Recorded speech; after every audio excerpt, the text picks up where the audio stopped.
নতুন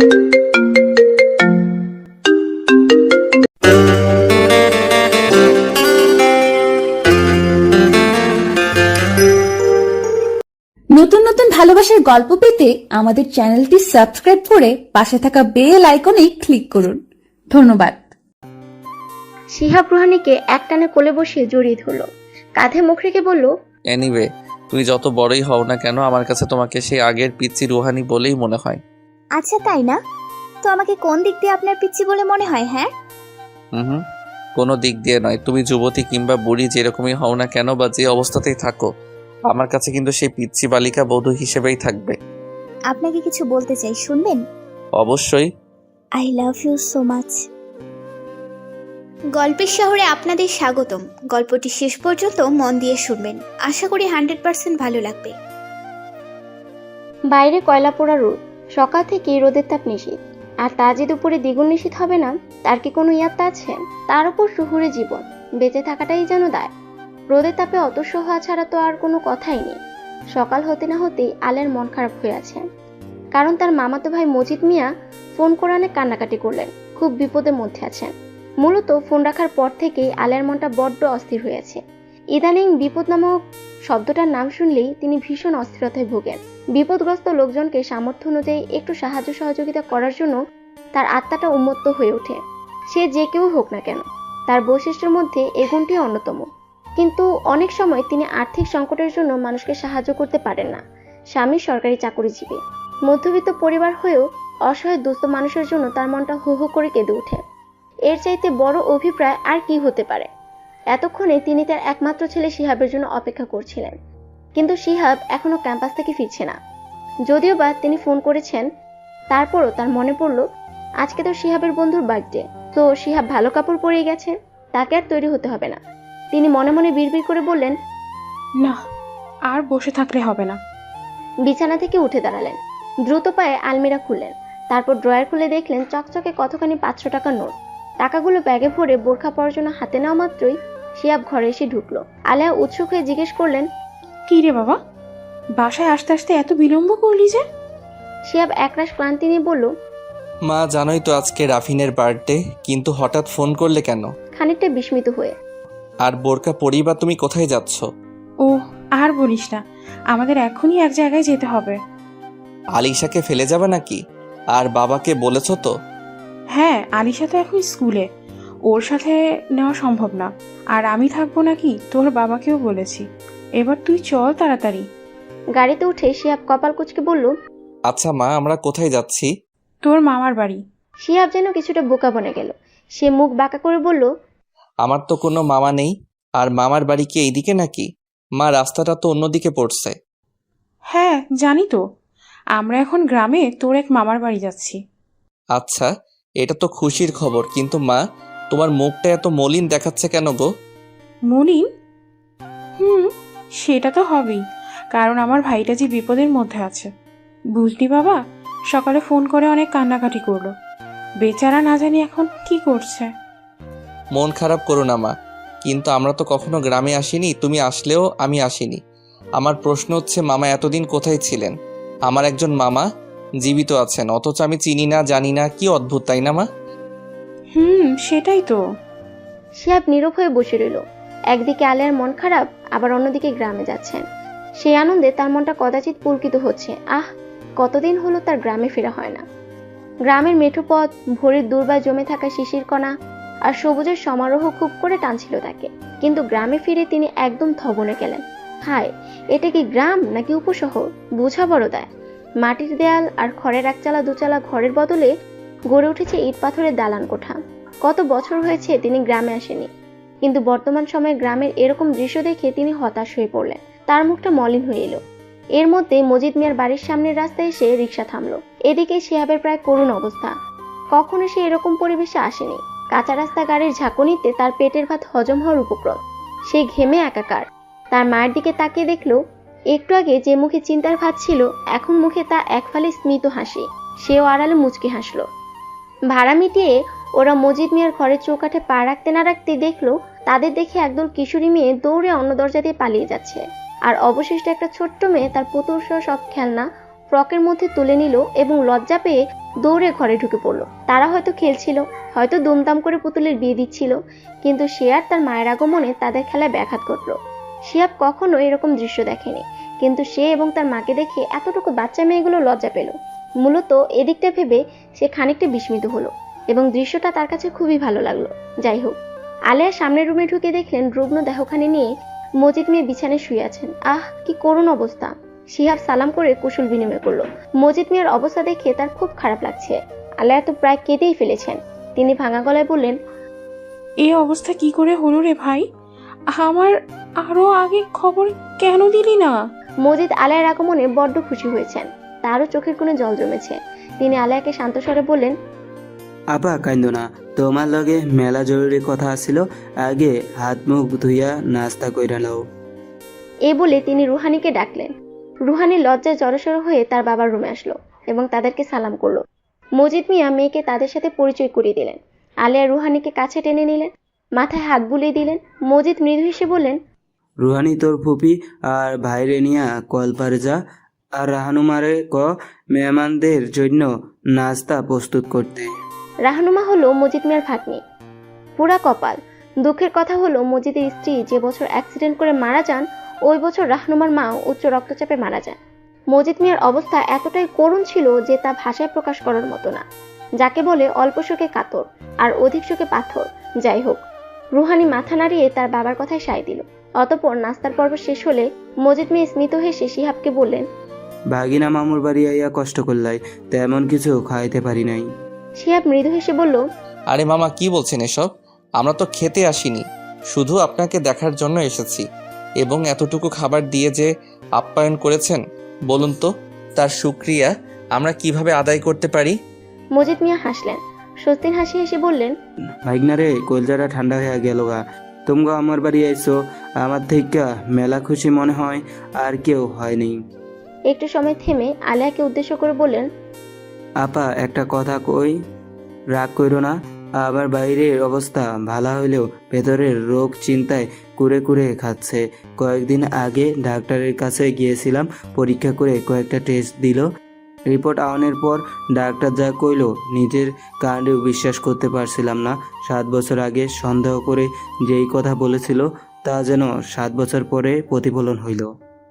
ডাক্তার বলল আমার ক্যান্সার হয়েছে, আর এই রোগটা তো মরণবিধি রোগ, বাঁচার আশঙ্কা খুবই কম। জানি না কোন দিন উপরওয়ালা জেসমিনের মতো আমারেও আমার মায়ের কাছ থেকে চিরতরে নিয়ে নেন। যদি চলে যায় না ফেরার দেশে, তাহলে আমার মেয়ের কি হবে? এই জন্য তোমারে আইতে কইলাম যে তুমি কি পারবা আমার মেয়েরে দত্তক নিতে?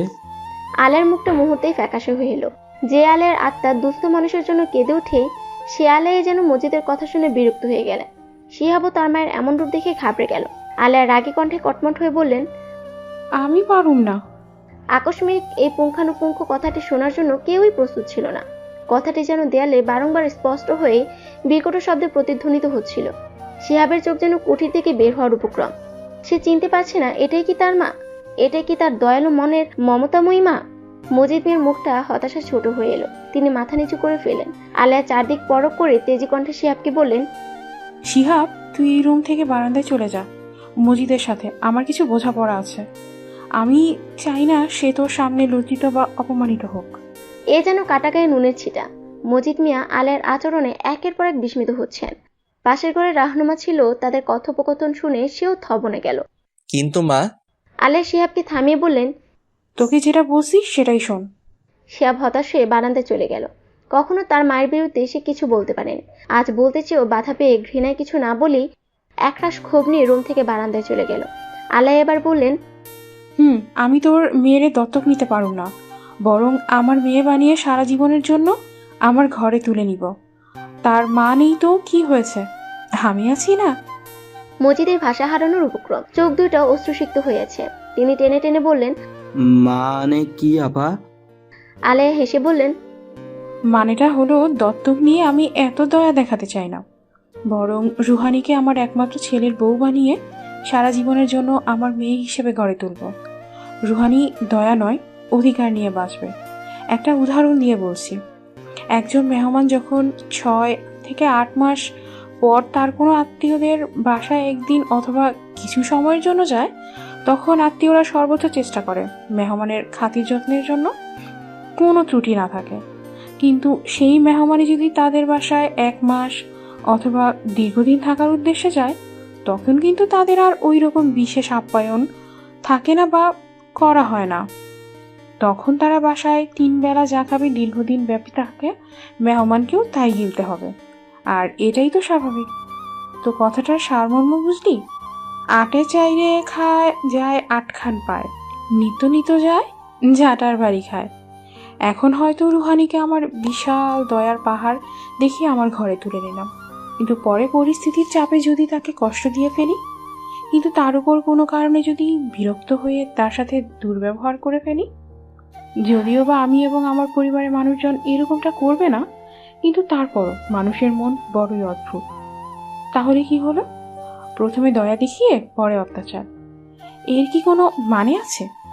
কাজেই আমি চাই না মেয়েটা কষ্ট পাক। ছোট্ট এই জীবনে অনেক কষ্টই সহ্য করেছে, আর না, সে দয়া নয় অধিকার নিয়েই বাঁচবে, যাতে কেউ আর বলতে না পারে যে আমরা তাকে দত্তক এনেছি, একটু দয়া দিয়ে থাকতে দিয়েছি। বরং সে এই স্ত্রীর অধিকার নিয়েই এই সমাজ তথা এই জীবনে বাঁচবে, ঘরের রানী হয়েই চিরদিন থাকবে। এখন বল, তুই এ ব্যাপারে রাজি আছিস কি না? আলহামদুলিল্লাহ, প্রস্তাবটা তো খুবই ভালো, কিন্তু কথা হলো ভাগিনা কি এই বিয়ে মানবে? আর তার তুলনায় তো আমার মেয়ের বয়স অনেক কম, এখনো বিয়ের বয়স হয়নি। মানবে না মানে? অবশ্যই মানবে। আমি আমার ছেলেকে খুব ভালো করেই চিনি। আর বয়স নিয়ে চিন্তা করিস না, মেয়েদের বয়সের তুলনায় তারা বড় হয় খুব দ্রুত। কাজেই তুই রাজি থাকলে আজকেই বিয়ের কাজটা আমি সম্পন্ন করতে চাই। আমি রাজি আছি আপা, তার আগে আমার মেয়ের থেকে তুমি অনুমতি নিও। আর আমার একটা অনুরোধ, আমি যতদিন এই বাড়িতে আছি ততদিন আমার মেয়েকে এখানে থাকতে দিবা।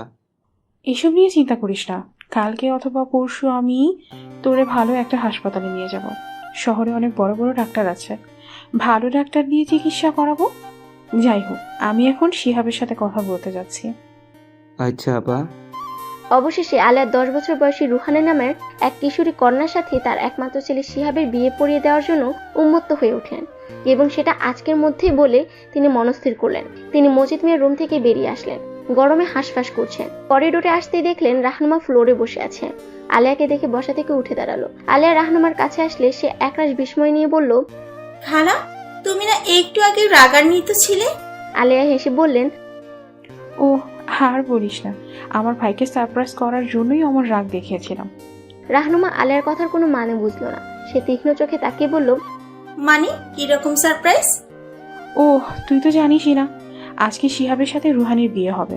শোন না মা, তুই একটু রুহানির সাথে অনুমতি নিস, আমিও শিহাবের সাথে এখন কথা বলবো। রাহনুমা বিস্মিত হলো। সে মাথা নাড়িয়ে সায় দিল এবং আলিয়াকে বলল, খালা, লেবুর শরবত খাবে নাকি চা করে দিব? আলিয়া ঠোঁট কামড়ে বললেন, মারে, এই গরমে চা খাওয়া যাবে না, তুই বরং আমায় 1 গ্লাস লেবু শরবতই করে নে। আদেশ পাওয়া মাত্রই রাহনুমা হন্তদন্ত হয়ে ছুটে গেল কিচেনে। কিচেনে ঢুকে দেখলো রুহানি পাটি বিছিয়ে বসে আছে। রাহনুমা একগাল হেসে বলল, ও বালিকা বধূ, এরকম মুখ ফুলিয়ে বসে আছো কেন গো? একটু এদিকে আসো না। রুহানি রাহনুমার দিকে অবাক চাহনিতে এক পলক তাকিয়ে থেকে বলল, আপু তুমি এটা কি বললে? রাহনুমা শরবত বানাতে বানাতে দুষ্ট একটা হাসি দিয়ে বলল, কেন? বালিকা বধূ বলেছি। রুহানি চুপ করে বসে রইল। মনে হয় শব্দটা সে প্রথম শুনেছে। কথাটার কোনো মানে সে বুঝতে পারল না। এর মধ্যে রাহনুমা শরবত বানিয়ে ফেলল। বনু, তুই এই দুটো গ্লাস মেহমানদের দিয়ে আয় না প্লিজ। আমি মামাকে একটা দিয়ে আসছি। আমি পারুম না। কেন? বাড়ি আমার লজ্জা করে না বুঝি?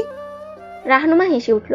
রুহানের গাল টেনে বলল, লজ্জা পেতে হবে না, ওই শিহাবটাই তোমার বর হবে গো বালিকা বধূ। রুহানি লজ্জা পেয়ে বলল, আরে ধুর আপু, কি বলো এসব? গ্লাস দুটো নিয়ে চললাম আমি। রাহনুমা রুহানির পথ আটকে বলল, আরে আরে পাগলি, দাঁড়া না একটু। সত্যি সত্যি শিহাবের সাথে তোর বিয়ে হবে, এবং সেটা আজকে। সত্যি বলছি বই, আমি মজা করছি না। এই বিয়েতে কি তোর মত আছে? রুহানি আর চোখে তাকিয়ে গ্লাস দুটো হাতে নিয়ে বলল, সত্য নাকি মিথ্যা আমি জানি না, কিন্তু আমার আব্বাই যা কইবো ওইটাই আমি শুনবো। বলে হনহন করে কিচেন থেকে বেরিয়ে পড়ল। রাহনুমা মৃদু হাসলো। এদিকে আলেয়া বারান্দায় শিহাবকে না পেয়ে বারান্দার সাথে অ্যাডজাস্ট করা রুমে এসে শিহাবকে পেলেন। তিনি রুমে এসে বিছানায় বসলেন। শিহাব যেন বোকা বনে যাওয়ার উপক্রম। একটু আগেই তো দেখলো তার মায়ের রাগান্বিত চেহারা, আর এখন আবার মুচকি মুচকি হাসছেন। ব্যাপারটা কি? তার কাছে খটকা লাগলো, তবুও চুপ করে বসে রইল। এর মধ্যেই রুহানি দুহাতে 2 গ্লাস শরবত নিয়ে রুমে আসলো। শিহাব তার ফোন নিয়েই ব্যস্ত। আলেয়া একগাল হেসে বললেন, এতক্ষণ কোথায় ছিলি মা? রুহানি লজ্জায় মরে যাচ্ছে। আলেয়ার হাতে লেবুর শরবতের গ্লাস দিয়ে বলল, এই তো আপার কাছেই ছিলাম। এবার অপর হাতের গ্লাস নিয়ে ড্যাপ ড্যাপ করে তাকিয়ে আছে শিহাবের দিকে। আলেয়ার শরবতে এক চুমুক দিয়ে দেখলেন রুহানি অপ্রস্তুত হয়ে আছে। তিনি শিহাবকে বললেন, লেবু শরবত পান করে গলাটা ভিজিয়ে নেই বাবু। শিহাব ফোনের স্ক্রিন থেকে চোখ এবং হাত সরিয়ে নিল। রুহানির দিকে তাকিয়ে দেখলো গোলাপি রঙের গোল ফ্রক পরা একটি ফর্সা মেয়ে শরবতের গ্লাস নিয়ে দাঁড়িয়ে আছে। সে মনে মনে বলল, আরে এটা তো ওই পিচ্চি মেয়েটাই। মজিদ মিয়ার রুমে পরিচয় হলেও সে রুহানির দিকে তাকায়নি। মেয়েটি দেখতে বেশ মিষ্টি, ইচ্ছা করছে গাল দুটো একবার টেনে দিক। সে মৃদু হেসে গ্লাস নিয়ে বলল, এই পিচ্চি, তোমার নাম কি? রুহানি লজ্জায় একেবারে মিয়ে যাচ্ছে। সে আমতামতা করে বলল, রুহানি। শিহাব তার পকেটে হাত দিয়ে দেখলো একটা ডেইরি মিল্ক রয়েছে। সে রুহানিকে হেসে বলল, বাহ, খুব সুন্দর মিষ্টি নাম তো। হেই নাও। চকলেটটা এগিয়ে দিল এবং 3 ঢোকে গ্লাসের শরবতটুকু খেয়ে আবার রুহানির হাতে পৌঁছে দিল। রুহানি গ্লাস দুটো নিয়ে তড়িঘড়ি করে রুম থেকে বেরিয়ে আসলো। যাই হোক, আলেয়া বেগম ঠোঁটের কোণে হাসি ফুটিয়ে মৃদু স্বরে বললেন, শিহাব বাবা আমার, আজ সন্ধ্যা 7টায় মাগরিবের নামাজের পর রুহানির সাথে তোর বিয়ে হবে। তুই কি এ বিয়েতে রাজি আছিস? শেষমেশ কিনা 10 বছরের এক কিশোরী মেয়ের সাথে শিহাবের বিয়ে হবে। এই কথাটি তার কানে আসতে না আসতেই মাথায় যেন আকাশ ভেঙে পড়ল। কোথায় তার বয়স 22 আর কোথায় 10? একজন যুবক হয়ে কিনা শেষ পর্যন্ত একটা শিশু সুলভ মেয়েকে বিয়ে করতে হবে? এটাও কি দেখার বাকি ছিল? শুধু কি দেখা, বিয়েটা তো তার সাথেই হবে নাকি? একটু আগেই তো মজিদের সাথে তার মা মিসবিহেভ করেছিলেন। সে এর প্রতিবাদ করতে চেয়েও করেনি। একটু আগেই তো মজিদের জন্য তার খুব মায়া হচ্ছিল। তবে এখন ওই মজিদের মেয়েকে বিয়ে করতে তার এত আপত্তি কিসের? পাল্টা জবাব যেন তার মন তার উপর ফেলে দিল। এই কেমন পরীক্ষা সে পড়ল। প্রথমে তাদের জন্য দয়া মায়া হলো, আর এখন তাদের উপকার করতেও দ্বিধাবোধ হচ্ছে। এ তো জানাতনো কথা নয়। শিহাব কি পারবে একটা 10 বছর বয়সের কিশোরী মেয়েকে বিয়ে করতে? পারবে কি রুহানিকে স্ত্রী হিসেবে মেনে নিতে? শিহাব ভাবনার জগৎ থেকে বাইরে এসে আটকে উঠে প্রতিবাদী কণ্ঠে বলে উঠল, মা, তুমি এটা কি বলছো? তার বয়স তো খুবই কম, আনুমানিক 10 তো হবেই। আর এরকম একটা বাচ্চা মেয়েকে আমায় বিয়ে করতে বলছো? আলেয়া বেগম গম্ভীর হয়ে বললেন, হ্যাঁ বলছি তো। আর এত চিৎকার করে কথা বলছিস কেন? মা, এ হতে পারে না। তোমার বিবেক কি আজ হারিয়ে গেছে? কার সাথে কাকে বিয়ে দিতে চাইছো একটাবার ভেবে দেখেছো মানুষ কি বলবে? শেষ পর্যন্ত কি না, নো ইম্পসিবল, আমি কখনোই বিয়ে করতে পারবো না। আলেয়া এবার ধরা গলায় বললেন, শোনা আব্বু, অমত করিস না। বিয়েটা তো তোকেই করতে হবে। দেখতেই তো পাচ্ছিস মেয়েটা কত অসহায়। আর মানুষ কি বললো না বললো তাতে আমার কিচ্ছু যায় আসে না। কুকুরের কামড় হাঁটুর নিচেই থাকে। তাই এসব নিয়ে চিন্তা না করাই ভালো। এটা কোনো খারাপ নয় যে মান সম্মান ডুবে যাবে, বরং বিয়ের মাধ্যমে মানুষের বাকি অর্ধেক দিন পূরণ হয়ে যায়। যাই হোক, আমি তোর বাবাকে ফোন করে এক্ষুনি সব বলছি। শিহাব অসহায় চাহনিতে তাকিয়ে বলল, আজই বিয়ে? কিন্তু মা, আমার বন্ধুরা। আলেয়া কথা থামিয়ে বললেন, বাস, ওসব পরে দেখা যাবে। তোকে যা বলেছি তাই কর। তাড়াতাড়ি শপিং মলে চল। পারলে একটু দাঁড়া, আমিও যাব বৌমার জন্য কাপড় কিনতে। তোর বাবার অপেক্ষা করলে অনেক দেরি হয়ে যাবে। এই বলে তিনি বোরখা পরার জন্য প্রস্তুত হলেন। আর এদিকে আলেয়ার মুখে বৌমা কথাটি শুনে শিহাব মনে মনে বলে উঠল, বৌমা না কাউয়া, যত সব আজাইরা পেঁচাল আমার ঘাড়ি কেন পড়ে? কখনো তার মায়ের অবাধ্য সে হয়নি, আর না আজও হতে পারবে। তার মা একদিকে আর তার দুনিয়া আরেকদিকে। অমত করতো না যদি তার বয়স 18-র উপরে অথবা তার কাছাকাছি হতো। এই এতটুকু একটা মেয়ে স্বামী স্ত্রীর মধ্যে সম্পর্ক কিরকম এগুলোই বুঝে কিনা আল্লাহ মালুম। তাছাড়াও ওরা যখন রুহানিদের বাড়িতে আসলো তখন ঘরের বারান্দায় রুহানি বসে কাপড়ের পুতুল নিয়ে তার শৈশবীদের সাথে খেলা করছিল। চিন্তা করা যায় কতটা শিশু সুলভ হলে এ বয়সে খেলা করে। আর এরকম পিচ্ছি একটা মেয়েকে বিয়ে না করার কথা বলাটাই তো স্বাভাবিক। সে চুপচাপ দাঁড়িয়ে রইল। আলেয়া বেগম বোরখা পরে রুহানির বাবার রুমে গিয়ে তাকে বলে আসলেন তারা বাজারে সদাই আর বিয়ের জন্য কিছু কাপড় চোপড় কেনাকাটার জন্য যাচ্ছেন। তারপর তিনি তার স্বামী শাহেদ আলীকে ফোন করে সব জানালেন। তিনি মূলত এখন স্কুলে রয়েছেন। আলেয়ার কথায় তিনিও রাজি হয়ে যান। অতঃপর ফোন রেখে আলেয়ার রুমের বাইরে এসে দেখলেন শিহাব বারান্দায় দাঁড়িয়ে আছে। শিহাব তার মাকে বারান্দায় দেখতে পেয়ে গলা খাখারি দিয়ে বলল, মা চলো। হ্যাঁ চল। শিহাব গাড়িতে ওঠার আগ মুহূর্তে আমতা আমতা করে বলল, মা, রুহানির বয়স তো কম, তাহলে এই বয়সে তো কাবিননামা হবে না। ওসব নিয়ে চিন্তা করিস না তো, তোর বাবা সব সামলে নেবেন। বয়স 18 বছর হলেই কাবিন করব। শিহাব কিছু বলল না, নীরবতা পালন করে গাড়িতে উঠে বসলো। সে এবার অনার্স 3য় বর্ষের ছাত্র। তার বাবা শাহেদ আলী প্রাইমারি স্কুলের প্রধান শিক্ষক। স্ত্রী আলেয়া বেগমের মতো তিনিও খুব দয়ালু এবং ভালো মনের মানুষ। তাই তো আলেয়ার কথায় আর দ্বিমত করেনি। তিনি ফোন রেখে 3য় শ্রেণীতে পড়ুয়া ছোট মেয়ে আলিশাকে নিয়ে বাসায় চলে আসেন।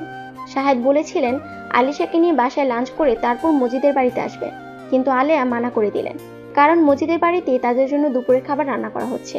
তাই শাহেদ আলী আলিশাকে নিয়ে মজিদ মিয়ার বাড়িতে আসার জন্য রওনা হন। আলের প্রস্তাবে রুহানিকে তার বাবা কখনোই এ বয়সে বিয়ে দিতে রাজি হতেন না, যদি না 7 বছর আগে কালো ছায়া নামক ঘোর অমানিসা না আসতো। কালো ছায়া, এ আবার কেমন কথা? আমাদের কাছে কথাটি অদ্ভুত মনে হতে পারে, কিন্তু রুহানি আর তার বাবার কাছে 7 বছর আগের ঘটনাটি কালো ছায়াই বটে।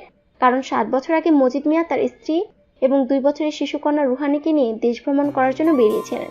মূলত তখন রুহানি বেঁচে থাকলেও রোড অ্যাক্সিডেন্টে রুহানির মা মারা যান এবং মজিদ মিয়ার ডান পা নষ্ট হয়ে যায়। পায়ে চিকিৎসা করানোর কিছুদিন পর পায়ে পচন ধরে যায়। ডাক্তারের মন্তব্য, পা না কাটলে সারা শরীর পচতে শুরু করবে অথবা এতে ক্যান্সার হওয়ার সম্ভাবনাও আছে। এত বিপদের মধ্যেও তিনি হাল ছাড়েননি, শুধু রুহানির জন্য তাকে বাঁচতে হবে। অনেক কষ্টে টাকা জোগাড় করে পায়ের অপারেশন করান। ডান পা ডাক্তার কেটে ফেলে। যদিও বা আগে তাদের আর্থিক অবস্থা ভালো ছিল, কিন্তু এরপর থেকে দারিদ্র আর অনাহারে বাপ বেটির জীবন কাটতে লাগলো। খেয়ে না খেয়ে 4র্থ শ্রেণী পর্যন্ত রুহানিকে পড়াশোনা করেছেন। বর্তমানে 5ম শ্রেণীতে পড়ছেন। যাকে ভাগ্যে যদি সুখ নামক জিনিসটা নাই বা থাকে, তাহলে জীবনে সুখের আশা করাটা নিতান্তই বামুন হয়ে চাঁদে হাত দেওয়ার মতো। শেষ পর্যন্ত রুহানির 10 বছর হতে না হতেই ক্যান্সার ধরা পড়ল। এই অবস্থায় যদি তিনি মারা যান, তাহলে তার মেয়ের কি হবে? কোথায় যাবে? কেমনে থাকবে? মূলত এসব চিন্তায় তাকে কুরে কুরে খাচ্ছিল। ঠিক তখনই তার ফুফির মেয়ে আলেয়া আপার কথা মনে পড়ল, এবং বাকিটা তো আপনারা জানেনই। আলেয়া শপিং করে এসে দেখলেন শাহেদ, মজিদ আর আলিশা দুপুরের খাবার খেয়ে মাত্র দস্তরখানা থেকে উঠলেন। আলিশা তো এক প্রকার দৌড়ে এসে আলেয়াকে জড়িয়ে ধরল। আলেয়া একগাল হেসে বললেন, আলিশা, এবার ছাড় আমাকে, গরমে একদম মরে যাচ্ছি। তিনি রাহনুমার কাছে গিয়ে রুহানির জন্য আনা কাপড় চোপড়ের প্যাকেট আর সাজানোর জন্য কসমেটিক্সের একটা বক্স দিলেন। এরপর বললেন, রুহানির থেকে অনুমতি নিয়েছিস তো?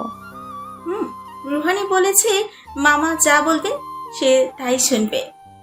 আচ্ছা, তুই ওরে মজিদের কাছে নিয়ে যা। বাপ মেয়ে এ বিষয় নিয়ে আগে কথা বলুক, আমি শিহাবের বাবাকে নিয়ে অন্য রুমে যাচ্ছি। আচ্ছা খালা।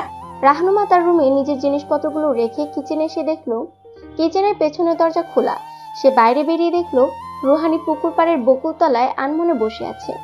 ভোরের কুয়াশায় দুর্বার মধ্যে যেমন বিন্দু বিন্দু শিশির কণা জমে থাকে, তেমনি ভাবে সকালে রাহনুমার বলা কিছু কিছু কথাও তার মনে দুর্বায় জমে থাকা শিশিরের এক ফোঁটা বিন্দুর মতো একটু দাগ কাটে। সে উৎসুক হয়ে মাথা খাটিয়ে একটা দৃশ্য পর্যবেক্ষণ করছে।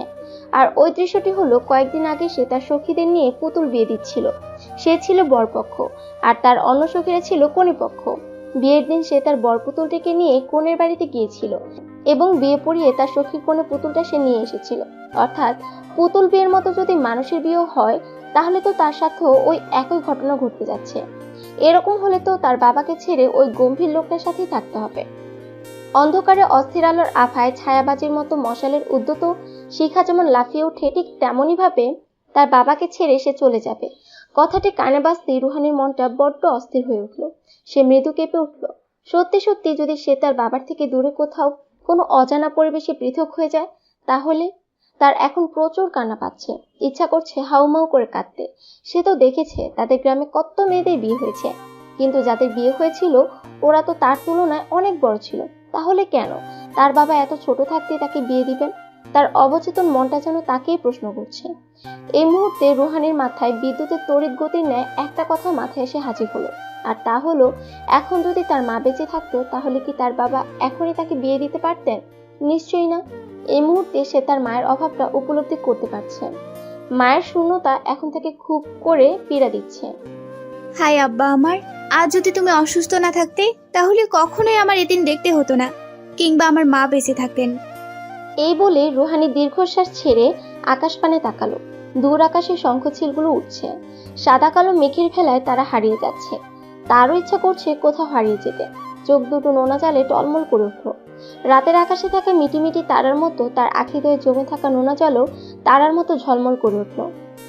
গাল গড়িয়ে পানি পড়ার আগে সে অভিজ্ঞ অভিনেত্রীদের মতো চট করে হাত দিয়ে চোখের জল মুছে ফেলল। ঠিক তখনই রাহনুমা দ্রুত পায়ে হেঁটে গিয়ে বলল, রুহানি, তাড়াতাড়ি ঘরে চল রে। রাহনুমার কথায় তার ভাবনা জগতে ছেদ ঘটল। সে চুপচাপ তার বাবার রুমে চলে গেল। মজিদ মেয়েকে রুমে আসতে দেখে বললেন, এদিকে আয় মা। রুহানি তার বাবার দিকে আসলে তিনি বিছানায় বসতে পড়লেন। এরপর ধরা গলায় বললেন, রানী, রাহনুমা নিশ্চয়ই তোরে কিছু কইছে, আর যা কইছে তাই কিন্তু সত্য। এতে কি তোর কোনো আপত্তি আছে? রুহানির চোখে আবারও নোনা জলের বন্যা দেখা দিল। সে কাঁদুনি গলায় বলল, আব্বা, তোমার মত থাকলে আমিও রাজি, কিন্তু তোমার এই সাইডে আমি কেমনে থাকবো আব্বা? যেভাবে তোর মাকে ছাড়া বেঁচে আছিস। আমি অত কিছু বুঝি না। মা ছাড়া বেঁচে থাকার সাথে এইটার কি সম্পর্ক হতে পারে?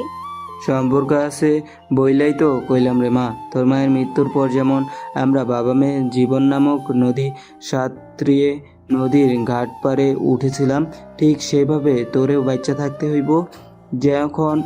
যখন আমার মৃত্যু হবে, বিয়ের পর স্বামী সব, লজ্জার কিছু নাই। স্বামীরে আপন করে নিবি, দেখবি নিজেরে তখন আর একলা মনে হইব না। আমি আর কয়দিন বাঁচি, যে কোনো সময় মৃত্যুর কোলে ঢলে পড়মু। এটা তো জীবন, মেলা সময় কি আর তোর পাশে থাকতে পারমু রে মা? আমার মৃত্যুতে একদম ভেঙে পড়বি না। জীবন নামক যুদ্ধের ময়দানে বিদ্রোহিনীর মতো যুদ্ধ চালিয়ে যাবি। তবে একটা কথা সবসময় মনে রাখবি, এ জীবনে শুধু বেঁচে থাকা আর মৃত্যু হলেই শেষ নয়। নিশ্চয় জীবনের একটা উদ্দেশ্য রয়েছে একটা গন্তব্য। এই পৃথিবীতে তোকে কে পাঠিয়েছেন, কেন তুই পৃথিবীতে এসেছিস, তোকে এই পৃথিবীতে কি করতে হবে এবং আবার কোথায় চলে যেতে হবে, এই কয়েকটা প্রশ্ন সব সময় মাথায় রাখিস। যদি সত্যিকার অর্থে তুই আমায় আর তোর মাকে ভালোবেসে থাকিস, তাহলে দয়া করে অন্ধকারে ডুব দিস না মা। দোহাই লাগে মা, অন্ধকারে চলে আমাদের কবরে অশান্তি শাস্তি বয়ে আনিস না। জীবনের সব কাজের ঊর্ধ্বে নামাজকে প্রাধান্য দিবি, কারণ নামাজ হলো বেহেশতের চাবি। আর চাবি ছাড়া যেমন তালা খুলে না, তেমনিভাবে নামাজ ছাড়া বেহেশতের দরজা কীভাবে খুলবে? কখনো নামাজকে অবহেলা করবি না। অবহেলা করবি তো নিজেই নিজের ক্ষতি বয়ে আনবি। তারপর অন্যান্য ফরজ ইবাদত ইত্যাদি আমলগুলো করবি এবং সৎ পথে থাকবি।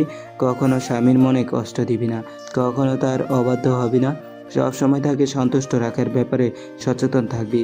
মনে রাখবি, আল্লাহ সুবহানাহু তাআলাকে খুশি এবং সন্তুষ্ট রাখার জন্য স্বামীর অনুগত্য করবি। যদি স্বামীও আল্লাহ রাসূল ইত্যাদি দিন মানে। আর হ্যাঁ, জীবন চয়নের ক্ষেত্রে রঙিন নয়, বরং সাদা কালো জীবনটাকে বেছে নিবি। তোর শাশুড়ির মতো হইবি দয়ালু। এখন থেকেই তোর হবু শ্বশুর শাশুড়িকে নিজের বাবা মা মনে করবি, আর ছোট ননদকে নিজের ছোট বোন মনে করবি। সর্বদা সবার সাথে মিলেমিশে থাকবি।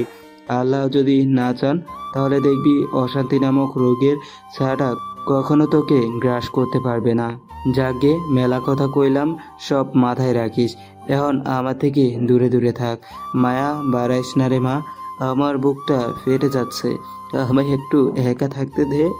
ছোট্ট রুহানি দূরে যাওয়ার বদলে বাবা মজিদের গলায় ধরে হাউমা করে কেঁদে উঠল। অস্ফুট স্বরে বলে উঠল, আব্বা, আমার ভীষণ কষ্ট হচ্ছে, আমার দমটা আটকে আসছে। ও আব্বা, তোমারে ফালাইয়া আমি কেমনে থাকমু? মজিদ মিয়া প্রত্যুত্তরে শুঙ্গিয়ে কেঁদে উঠলেন। কেঁদে উঠল পাশে থাকা রাহনুমাও। আজ যেন তাদের কান্নার দিন। চোখের জল আর বাধা মানছে না। বৃষ্টির ঘোর বর্ষণের মতো নোনা জল পড়ছে। তাদের কান্নায় আকাশ বাতাস ভারী হয়ে উঠল। নদীর একুল ভাঙে তো ওইকুল করে। রুহানি এতদিন কষ্ট করলো, সামনে হয়তো সুখ শান্তি নামক অমূল্য জিনিসটা তার জীবনে আসতে চলেছে। আলেয়া গোসল করে রান্নাঘরে ঢুকেছেন। সদাই করে আনা মাছ মুরগি নিজ হাতে কাটলেন। একটু পরই চুলায় রান্না বসানো হবে। এখন তিনি মশলা বাটছেন। রাহনুমা রুহানিকে মেহেদি পরিয়ে দিচ্ছে। আলিশা পাশে বসে আছে। মজিদ আর শাহেদ আলী শালা দুলাভাই অথবা দুই বেআইন মিলে গল্প করছেন। অবশিষ্ট থাকলো শিহাব। ও মাই গড, বেচারা শিহাবের নাজেহাল অবস্থা। একে তো গরম, তার উপর মন ভালো নেই। বেচারা বলদার মতো রাগে টুন টুন করে চলছে। জামাই সাজার কাপড় হিসেবে শপিং থেকে তার মাতাকে একখানা সাদা পাঞ্জাবি, সাদা ট্রাউজার আর একটি সাদা টুপি পরতে দিলেন। সে কত করে বলল, মা, আমার সাদা রং পছন্দ নয়, তার উপর পাঞ্জাবি। তাও যদি অন্য কালারের হতো, এটা তো তার দু চোখের দুশ্মন। এরকম পাঞ্জাবির দিকে তাকালে তার চোখের সামনে ভেসে ওঠে হতদরিদ্র পরিবারের একটা ছেলে, মুখে জঙ্গলিদের মতো টাসা লম্বা লম্বা দাড়ি, কারো বা পান খেয়ে দাঁত লাল থাকে, কারো বা সাদা। কি আজব কাহিনী! বেটারা টুথপেস্ট টুথব্রাশ রেখে গাছের ডাল দিয়ে দাঁত মাজে। কি বিশ্রী দৃশ্য!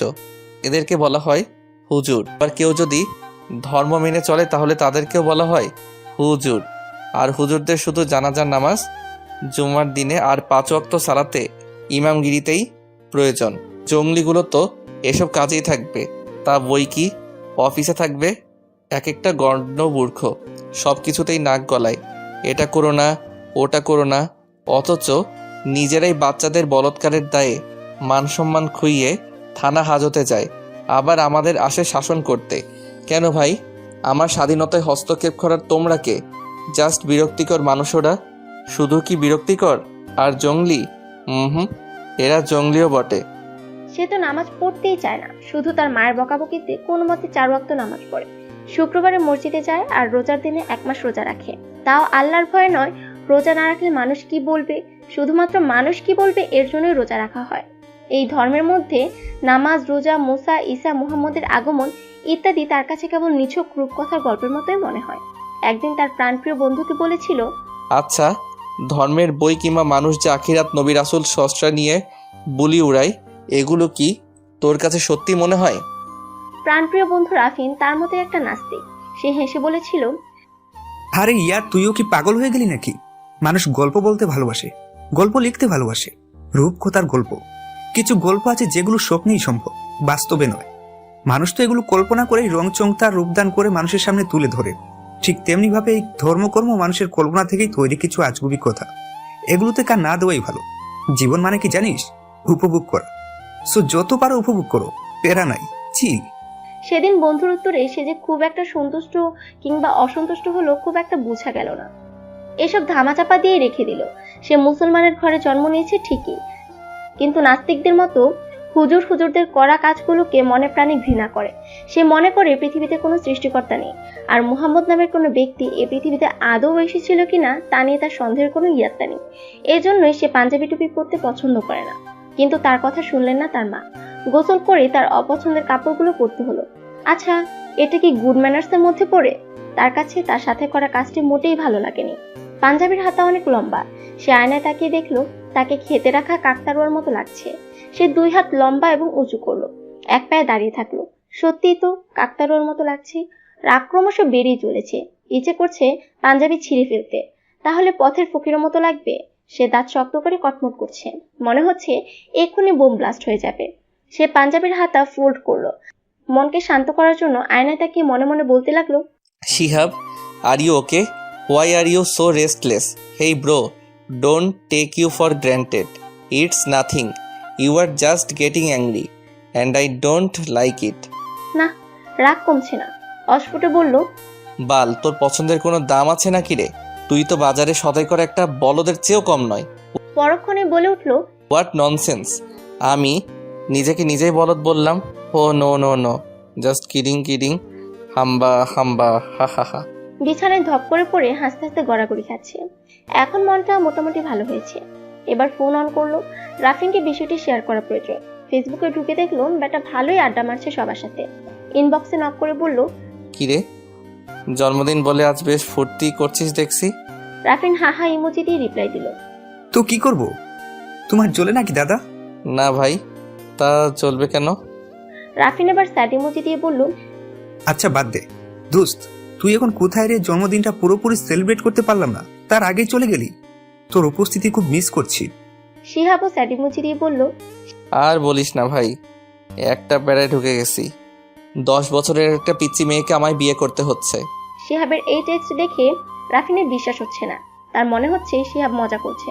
সে কতগুলো হাহা ইমোজি দিয়ে বলল, সিরিয়াসলি ব্রো? এখন কি করব আমি?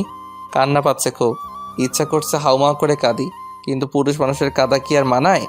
রাফিন নীল কালারের একটা প্লাস্টিকের ঝুড়ি ছবি দিয়ে বলল, ডোন্ট ওয়ারি বন্ধু, সব দুঃখ জমিয়ে রাখে ঝুড়িতে, সময় করে আমি শুনে নিব। নত দুঃখগুলো আকাশে উড়িয়ে দে। আর সত্যি সত্যি যদি এরকম একটা মেয়েকে বিয়ে করতে হয়, তাহলে এত আপসেট হওয়ার কি আছে মামা? আমি হলে তো স্বাচ্ছন্দ্যে মেনে নিতাম। এই ভাই শুন না, তুই এখন আপাতত বিয়েটা করে নে প্লিজ। তোর তো ইয়েতে সমস্যা, কাজেই শহরে ফিরে এসে তোর বউটাকে না হয় আমায় বন্ধক দিস, না হয় ডিভোর্স দিয়ে দিস। ও সরি, বয়স কম কাবিন হবে না, কাজটা আরো সহজ হবে। কতদিন হলো এরকম মাল পাই না। হোক না ছোট, তাতে কি হয়েছে, কচি তো। শিহাব সেকুলার কিংবা নাস্তিক হলেও তার আত্মসম্মানবোধ খুবই প্রখর। অশ্লীলতাকে সে সবসময় ঘৃণা করেছে এবং করে। রাফিনের মতো এরকম বাজে মন মানসিকতা তার মধ্যে নেই বললেই চলে। কিন্তু এতদিন বন্ধু হিসেবে যার সাথে থেকেছিল, যাকে বিশ্বাস করেছিল, আজ সেই বন্ধুটির আসল রূপ বের হলো। তার বিশ্বাসই হচ্ছে না রাফিন এতটা খারাপ। কই, সে তো কখনোই তাকে এরকম কথা বলতে শুনেনি। তাহলে কি রাফিন আড়ালে? ও নো। তার কষ্ট হচ্ছে, প্রচুর কষ্ট হচ্ছে। প্রাণপ্রিয় বন্ধুর কাছে একটা দুঃখের কথা শেয়ার করেছিল, একটু সান্ত্বনা দিবে কি তা নয়, উল্টো হাসি ঠাট্টা আর তার বাজে মন মানসিকতার পরিচয় দিল এবং তাকে দুর্বল বলে সম্বোধন করলো। রাবিশ কোথাকার। রাফিনকে শিহাবের ঘেন্না হচ্ছে। রাফিনের অমন বাজে রিপ্লাই পড়ে তার মাথায় রক্ত চেপে বসলো। সে পাহাড় সমান কষ্ট আর ঘৃণা নিয়ে রিপ্লাই দিল, ছি, তুই এতটা বাজে, তোর মন মানসিকতা এতটা নিচু হবে, আগে জানলে কখনোই তোর মতো একটা গুন্ডাকে আমার বন্ধু বানাতাম না। আই হেট ইউ রাফিন। আরে ভাই, এত হট হচ্ছিস কেন? তুই তো বললি পেরায় আছিস, আমি তোর বন্ধু হয়ে তোর দুঃখ কমিয়ে দেওয়ার জন্যই তো এই প্রস্তাব দিলাম। নিজের সমস্যা আছে তাই বিয়ে করতে দ্বিধাবোধ হচ্ছে, আবার কেউ সমস্যার কথা বললে ক্ষেপে যাস কেন ভাই? দেশটাকে কি তুই বাঘের মূল্য পেয়েছিস নাকি? সত্য কথা বলে এত তেলে বেগুনে জ্বলে উঠো কেন? শিহাবের চোখ লাল হয়ে উঠল। সে রাগি মুচি দিয়ে বলল, চুপ কর রাবিশ কোথাকার, আর কখনো আমার সাথে কথা বলতে আসবি না। আমি এক্ষুনি ফেসবুক অ্যাকাউন্ট সহ আমার জীবন থেকে তোকে ব্লক করলাম। ব্যাস, চট করেই শিহাব রাফিনকে কিছু বলার সুযোগ না দিয়ে ব্লক করে দিল। সমস্ত বিকেল শিহাব অস্থিরতায় কাটিয়েছে। অবশেষে মাগরিবের নামাজের পর মহল্লার কিছু মুরব্বী, কাজী সাহেব এবং মসজিদের হুজুরকে নিয়ে বিয়ের কার্য সম্পাদন করা হলো। রাত 10টা। লাল টুকটুকে সুন্দর একটা শাড়ি পরে আছে রুহানি, বিছানায় বসে ঘুমে ঢুলছে। গ্রামের মানুষজন একটু তাড়াতাড়ি ঘুমিয়ে পড়ে। রুহানি 9টার আগেই ঘুমাতো। এশার নামাজ পড়ে বাপবেটি ডিনার করেই সকাল সকাল ঘুমিয়ে পড়তো। রাত জেগে ঘুমানোর অভ্যাস নেই, এজন্যই রুহানি ঘুমে ঢুলছে। আর শিহাব জানালার কাছে একটা চেয়ারে বসে আছে। সে একবার আর চোখে তাকিয়ে দেখলো বেচারি তার পিচ্চি বউটা ঘুমে ঢুলছে, অথচ লজ্জায় ঘুমোচ্ছে না। তার নিজেরও খুব অস্বস্তি হচ্ছে। সে মনে মনে বিড়বিড় করে বলল, না, তাকাবো না। সে ফোনের দিকে মনোযোগ দিল। কবে যে ঘুমিয়ে পড়েছে তার কোনো হদিশ পায়নি। ঘুম যখন ভাঙলো তখন নিজেকে আবিষ্কার করলো মেঝেতে শুয়ে আছেন, পাশে চেয়ার উল্টে পড়ে আছে। তার মানে ঘুমের তালে চেয়ার নিয়ে ধপ করে ফ্লোরে পড়েছিল। ও শিট। ফোনের কথা মনে হতে আটকে উঠলো। দেখলো বাম হাতে ফোনকে শক্ত করে ধরে আছে। বাহ, ফোনের প্রতি দেখছি বেশ ভালোবাসা আছে। শেষ রাত্রি শীত অনুভূত হচ্ছে। আবার রাত জেগে ঘুমানোর তার মাথাটাও ব্যথায় টনটন করছে। বিছানায় তাকিয়ে দেখলো রুহানিও শীতে গুটি সুটি মেরে শুয়ে আছে। অনুভূতি এমন, ফ্যান অফ করলে গরম লাগবে, আবার ফ্যান চালু থাকলো শীত। করণীয় কি? কাঁথা গায়ে দিয়ে ফ্যানের ভলিউম একটু কমিয়ে দিলে পাক্কা একটা ঘুম হয়ে যাবে। কিন্তু বেচারি যদি ঘুম ভাঙার পর তাকে দেখে লজ্জা পায়, না, যেই ভাবা সেই কাজ। সে বিছানার এক প্রান্ত থেকে কাঁথা তুলে রুহানের গায়ে জড়িয়ে দিল এবং সে এক সাইডে গুটি মেরে শুয়ে পড়লো। সকাল হওয়ার আগেই প্রতিভাত হওয়ার আগে ফজরের কিছুক্ষণ আগে রুহানি সুক্তি ভাঙল। এটা তার প্রতিদিনকার অভ্যেস। রুহানি অতিরঞ্জিত এক জম্ভীর্ণ উল্লসিত করে, চক্ষুর পলক পিটপিট করে তাকালো, চারদিক পরখ করে সোজা থেকে উঠে উপবেশন করলো। ওহ গড! শিহাবকে দেখে সে কিছুটা চমকে উঠল, কারণ একে তো সে শিহাবকে ভয় পায়, তার উপর শিহাব তাকে চমকে দিয়ে তার কাছাকাছি না ঘেঁষে একেবারে শয্যার শেষ প্রান্তে শুয়ে আছে। যদি একটু নড়চড় করে তো পালঙ্ক থেকে পড়ে যাবে। দ্বিতীয়ত বেচারা শীতে গুটি সুটি মেরে শুয়ে আছে, তাও কাঁথা গায়ে তুলছে না। আর সে তো গায়ে কাঁথা জড়ায়নি, নিশ্চয়ই শিহাব দিয়েছে। তা না হলে হয়তো ঘুমের ঘোরে কাঁথা গায়ে তুলেছে। It's not fact. শিহাবকে সে যতটা ভারী, গম্ভীর কিংবা যতটা না চাপা স্বভাবের ভেবেছিল, আসলে সে তেমন না। যদিও বা কালকে শিহাব তার সাথে হাস্যোজ্জ্বল মুখে কথা বলেছিল, কিন্তু তারপরও এখন সে পুরোটা বুঝতে পারল না। সে ঘুমন্ত শিহাবের দিকে একটু ঝুঁকে দেখল। তার বরটা দেখতে ভারী চমৎকার, গায়ের রং চাপা, হাইট 5 ইঞ্চি 10 কিংবা 11 তো হবে। এই মুহূর্তে তার বরটাকে সে মনোযোগ দিয়ে দেখল, ভীষণ পছন্দ হয়েছে। সে কিছুটা লজ্জা পেল, 2 হাত দিয়ে মুখ থেকে মুচকি হেসে লজ্জা নিবারণ করলো। কিন্তু শিহাবের একটা জিনিস রুহানির ভালো লাগেনি, সেটা হলো শিহাবের মুখ শেভ করা। মুখ শেভ করা ছেলেদের মহিলা লাগে। তার মনে হয় মহিলাদের মুখ আর এদের মধ্যে কোনো পার্থক্য নেই। এটা তো তার মোটেই পছন্দ নয়। কিন্তু বর তো, সেই তো ছোট করতে করতে শেষমেশ পালঙ্ক থেকে নেমে পড়লো। তার প্রান্ত থেকে ছোট্ট দুখানা হাত দিয়ে কাঁথা টেনে এনে শিহাবের গায়ে জড়িয়ে দিল। এই মুহূর্তটা তার কাছে খুব ভালো লাগছে। যদি পারতো তাহলে সময়টাকে সে এখানেই স্থাপিত করে রাখতো। তার অভিলাষ হচ্ছে তার বরের মাথায় বিলি কেটে দিত, কিন্তু লজ্জা আর কিছুটা ভয় তার মধ্যে উপস্থিত থাকায় ইচ্ছাটা আর পূরণ হলো না। সে রুম থেকে বের হওয়ার জন্য উদ্যত হলো। মনে পড়লো শিহাব তো পালঙ্কের কিনারায় শুয়ে আছে, একটু কাত হলেই মেঝেতে পড়ে যাবে। কিন্তু এখন কি করবে? বাচ্চা মানুষ, মাথায় কোনো আইডিয়া খেলছে না। সে অত চিন্তা ভাবনা না করে কিছুটা ভয়ে সংকুচিত হয়ে কাপা কাপা হাতে শিহাবের ডান হাতে একটা চিমটি কেটে এক পা পেছনে সরে গেল। গলাটা শুকিয়ে এলো। নেহাত শিহাব তাকে বকা দেবে না তো? এদিকে শিহাব চিমটি খেয়ে কপাল কুঁচকে হাত সরিয়ে নিল। চিমটির জায়গায় বাম হাত দিয়ে ঘর্ষণ করে বিছানার মধ্যখানে চলে এলো, আর ঘুমের ঘরে চিমটি খেয়ে মৃদু আর্তনাদ করে বলে উঠলো, উফ শালা ডাকু, ডাকু কুত্তা। এই শালা মশাগুলির জন্য দেখছি ঘুমোতে পারছি না। এক লোহমা বিরাম নেই, চামড়া ফুটো করে নল ঢুকিয়ে চোচো করে খালি রক্ত খায়, তাও যেন পেট ভরে না। বিড়বিড় করে একসময় চুপ হয়ে গেল। সে মুখ টিপে হেসে কুটি কুটি হয়ে যাচ্ছে। সেই হাসি যেন ভুবন ভুলানো হাসি।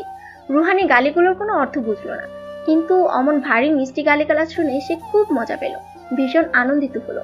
সে প্রয়োগ স্বরূপ চিমটি দিয়ে করেছে তার নিনজা টেকনিক। আর শিহাব কিনা ভাবলো তাকে মশায় কামড়েছে। হাসতে হাসতে একসময় রুহানির চোখ দিয়ে পড়লো শীতানে রাখা শিহাবের স্মার্টফোনের উপর।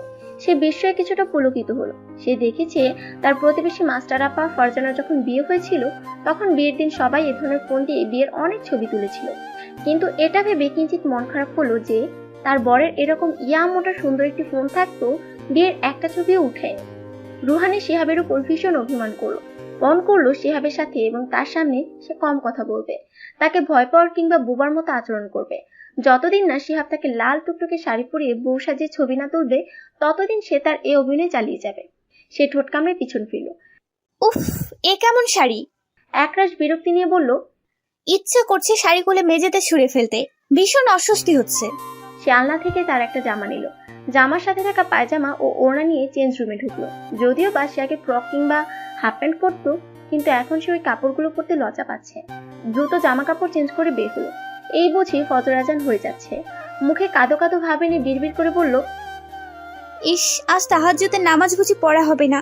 আল্লাহ গো, সময়টাকে একটু স্থগিত করো প্লিজ। ওয়াশরুমে যাওয়ার জন্য টিপে টিপে পা ফেলে হেঁটে দরজার কাছে আসলো। কারণ তাদের ঘরে দুইটা মাত্র ওয়াশরুম, তাও দুইটা রুমের সাথে অ্যাডজাস্ট নয়। করিডোরের দু প্রান্তে দুইটা, একটা বাইরের মানুষের জন্য আর একটা ঘরের মহিলাদের জন্য। রুহানি আস্তে আস্তে দরজার কপাট খুলে দ্রুত ওয়াশরুমে চলে গেল। তারপর অজু বানিয়ে আবার দ্রুত রুমে ঢুকে পড়লো। রুমে ঢুকতে কানে ভেসে এলো ফজরের সেই মনোমুগ্ধকর আজানের ধ্বনি। সে এখন কি করবে? শিহাবকে ডাক দিবে? কিন্তু কিভাবে? সে দ্বিধাগ্রস্ত হয়ে তার নামাজের মশলাটা বিছিয়ে নামাজ পড়া শুরু করে দিল। 10 মিনিট পর পালঙ্কের কাছে এসে গলা খাখারি দিল। না, কোনো কাজ হচ্ছে না। রুহানি একরাশ বিরক্তি নিয়ে বিড়বিড় করে বলল, এত ঘুম? চুল ধরে টান দিব নাকি? বেটা উঠছে না কেন? প্রকাশ্যে আমতামতা করে বলল, এই যে বাবা ভাইয়া, উঠুন, নামাজের শ্বশুর সময় চলে যাচ্ছে। শিহাব নড়ে চড়ে উঠলো। চোখ মিলে তাকিয়ে দেখলো রুহানি তাকে ডাকছে। বেশ অবাক হলো, কিন্তু তার চেয়েও ভীষণ রাগ হলো। এমনিতেই অর্ধেক রাত না ঘুমিয়ে কাটিয়েছে, মশার কামড় সহ্য করতে হয়েছে, তার ঘুমের 12টা বেজেছে। আর এখন সকাল হওয়ার আগে ডাকাডাকি শুরু করে দিল। ও শিট। শিহাব আর চোখে তাকিয়ে লাল চোখ করে বলল, এই পিচ্ছি এত ডাকাডাকি কিসের? কখনো আমায় সকালবেলা ডাকাডাকি করবে না। You can understand it. Ruhani জড়সড় হয়ে বলল, মানে? শিহাব চোখ রাঙিয়ে বলল, আমার কথা কি বুঝতে পারছো? জি। শিহাব আবার কাঁথা মুড়ি দিয়ে ঘুমিয়ে পড়ল। আসলে সে ভুলে গিয়েছে যে এটা তার বাসা নয়, এটা হলো তার শ্বশুর বাড়ি। আর রুহানি শিহাবের অমন আচরণে কষ্ট পেল। মন খারাপ করে চুপি চুপি ঘর থেকে বের হয়ে আদো আদো অন্ধকারে পুষ্করিণীর পাড়ে বকুলতলায় গিয়ে বসলো। তার সাথে কেউ কখনো এরকম আচরণ করেনি। কেই বা এমন আচরণ করবে? সে যে মামরা অভাবী বাপের একমাত্র এতিম মেয়ে। সবাই তার সাথে ভালো আচরণ করতো এবং করে। মানুষ তার দিকে দয়ার দৃষ্টিতে তাকায়। রাশি রাশি মায়া, মমতা, ভালোবাসা, স্নেহ দিয়ে মানুষ তার মাথায় হাত বুলিয়ে দেয়। রুহানি আনমনে জলের পানে তাকিয়ে আছে। সকালের হিমশীতল ঠান্ডা হয় সে তার গায়ে ঠেকছে। সে তার বিনুনি খুলে দিল। কেশগুলি তার তুলনায় বেশ লম্বা এবং নিকষ কালো ঘন কেশ। সেই সুন্দর কেশগুলো হাওয়ার জোরে মোলায়েম ঝংকারে হাওয়ায় উঠছে। তার দৃষ্টি এখনো পুকুরের জলের উপর স্থির। পুকুরের জল খুবই স্বচ্ছ। মাছের পাল ঝাঁক বেঁধে বেঁধে সমস্ত পুকুর জুড়ে ঘুরে বেড়াচ্ছে। মাছরাঙা ছোট্ট একটি গাছের ডালে উদ্যত হয়ে বসে আছে। হুট করে একসময় খপ করে একটা পুঁটি মাছ ধরে ফেলল। রুহানির আনমনা ভাব জলের ছলাৎ শব্দে কেটে গেল। আস্তে আস্তে পূর্বের আকাশে সোনালি আভা ফুটে উঠেছে, অর্থাৎ একটু একটু করে সূর্য উদয় হচ্ছে। সেই সোনালি আভার প্রতিচ্ছবি পুকুরের জলে পড়তেই হিল্লোলের হেলাফেলা দেখা দিল। পাখিদের ডাকের কলরব আর জলের মধ্যে হিল্লোলের খেলার ছলাৎ ছলাৎ শব্দে চারিদিক মুখরিত হয়ে উঠল। আহ, কি মনোরম পরিবেশ। এর মধ্যেই রাহনুমা কিছু বাসনকোসন নিয়ে পুকুর পাড়ে আবির্ভূত হলো। রাহনুমা কিছুটা আকাশ কুসুম হয়ে বলল, রুহানি, এই সাত সকালে এখানে বসে কি করছিস? তোর ভয় করে না ভাই? ভয় কিসের? ভারী সাহসী মেয়ে দেখছি। তা ভাই, তোর মন খারাপ টারাপ হলো নাকি? এরকম কেন মনে হলো আপু? ভাই রে ভাই, তা তুই যা চাপা স্বভাবের না, আসলে তা বলার বাহুল্য রাখে না। দেখি সত্য কাহিনীটা কি বলতো শুনি, নাকি তোর বলার কোনো অভিলাষ নেই? রুহানির মন খারাপ আর রাহনুমা সেটা বুঝে ফেলেছে দেখে সে কিছুটা বিস্মিত হলো। পরে সংকুচিত হয়ে বলল, ওই ওই রাহনুমা বাসন মাজতে মাজতে স্মিত হেসে বলল, কি রে, ওই ওই করছিস কেন? সুন্দর করে বিষয়টি স্পষ্ট করে বল আপুকে। রুহানি ফ্যালফ্যাল চোখে তাকিয়ে বলল, আপু ওই বুইড়া বেটাকে নামাজ পড়ার জন্য ডেকেছিলাম, আমায় কতগুলো কথা শুনিয়ে দিল। রাহনুমা ফিক করে হেসে বলল, বুইড়াটা আবার কে রে? রুহানি তীক্ষ্ণ চোখে তাকিয়ে বলল, আপু মজা করো না তো। রাহনুমার হাসি থামছে না। সে হাসতে হাসতে পুকুরের সিঁড়িতে বসে লুটুপুটি খাচ্ছে। তার হাসির মর্মভেদে কিছুটা হ্রাস করে বলল, বুঝতে পারছি তোর বরকে বুইড়া বলছিস। ভারী চমৎকার একখান নাম দিয়েছিস ভাই। রুহানিও এবার স্মিত হাসল। রাহনুমা স্বাভাবিক হয়ে বলল, ও কিছু মনে করিস না ভাই, আসলে তুই তো তার তুলনায় অনেক ছোট, তাই হয়তো মানিয়ে নিতে পারছে না। চিন্তা করিস না, বিষয়টি তুই স্বাভাবিক ভাবি নে, ইনশাআল্লাহ আস্তে আস্তে সব ঠিক হয়ে যাবে। আচ্ছা আপু, আমি তোমায় বাসন মাজতে সাহায্য করি। এই না না, একদম হাত দিবি না। আমি যতক্ষণ এখানে আছি তোকে কিচ্ছুই করতে হবে না। তাছাড়া কালকেই তোর বিয়ে হলো, নতুন বধূ, কয়দিন পর ঘর কোনা হইবি, শাশুড়ির লগে মেলা কাজ করতে হইব। আজকে শ্বশুর বাড়ি চলে যাবি, একটু বিশ্রাম নে। জানি না ভাই আর কখন কিভাবে তোর সাথে দেখা হবে, হয়তো দেখা হবে নয়তো হবে না।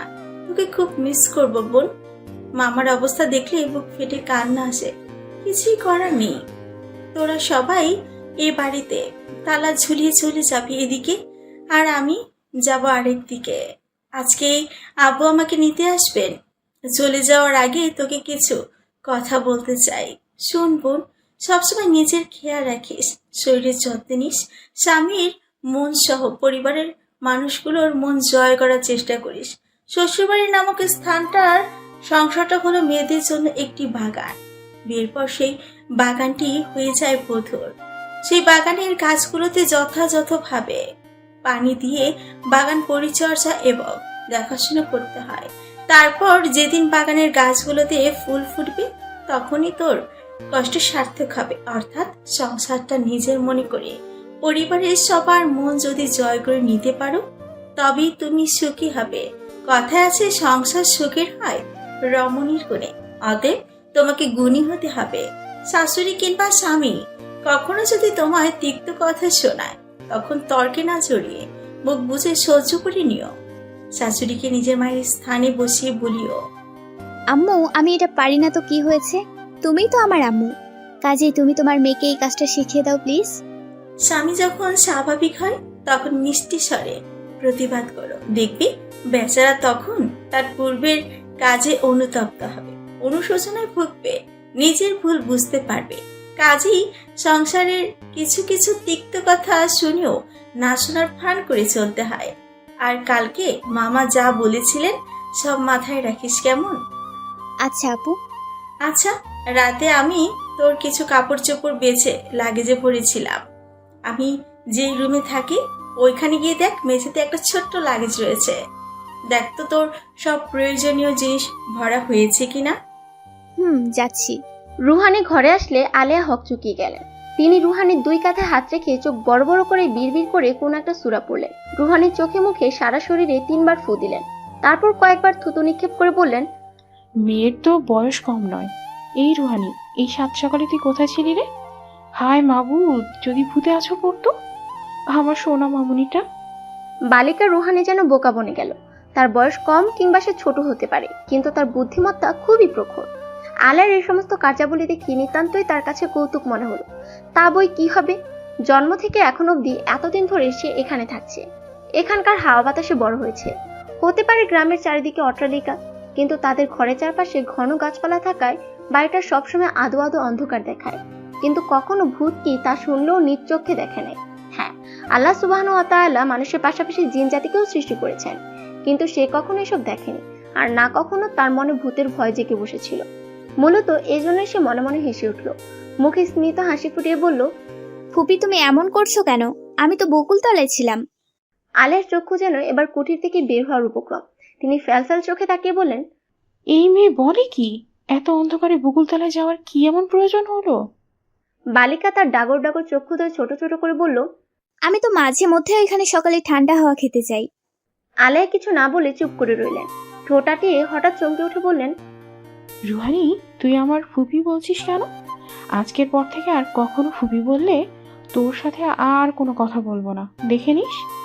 আমাকে মা বলে ডাকবি, আলিশার মতো তুইও আমার আদরের মেয়ে। আচ্ছা মা। আচ্ছা, শিহাব কি ঘুম থেকে উঠেছে? না। ফজরের নামাজ পড়েছে?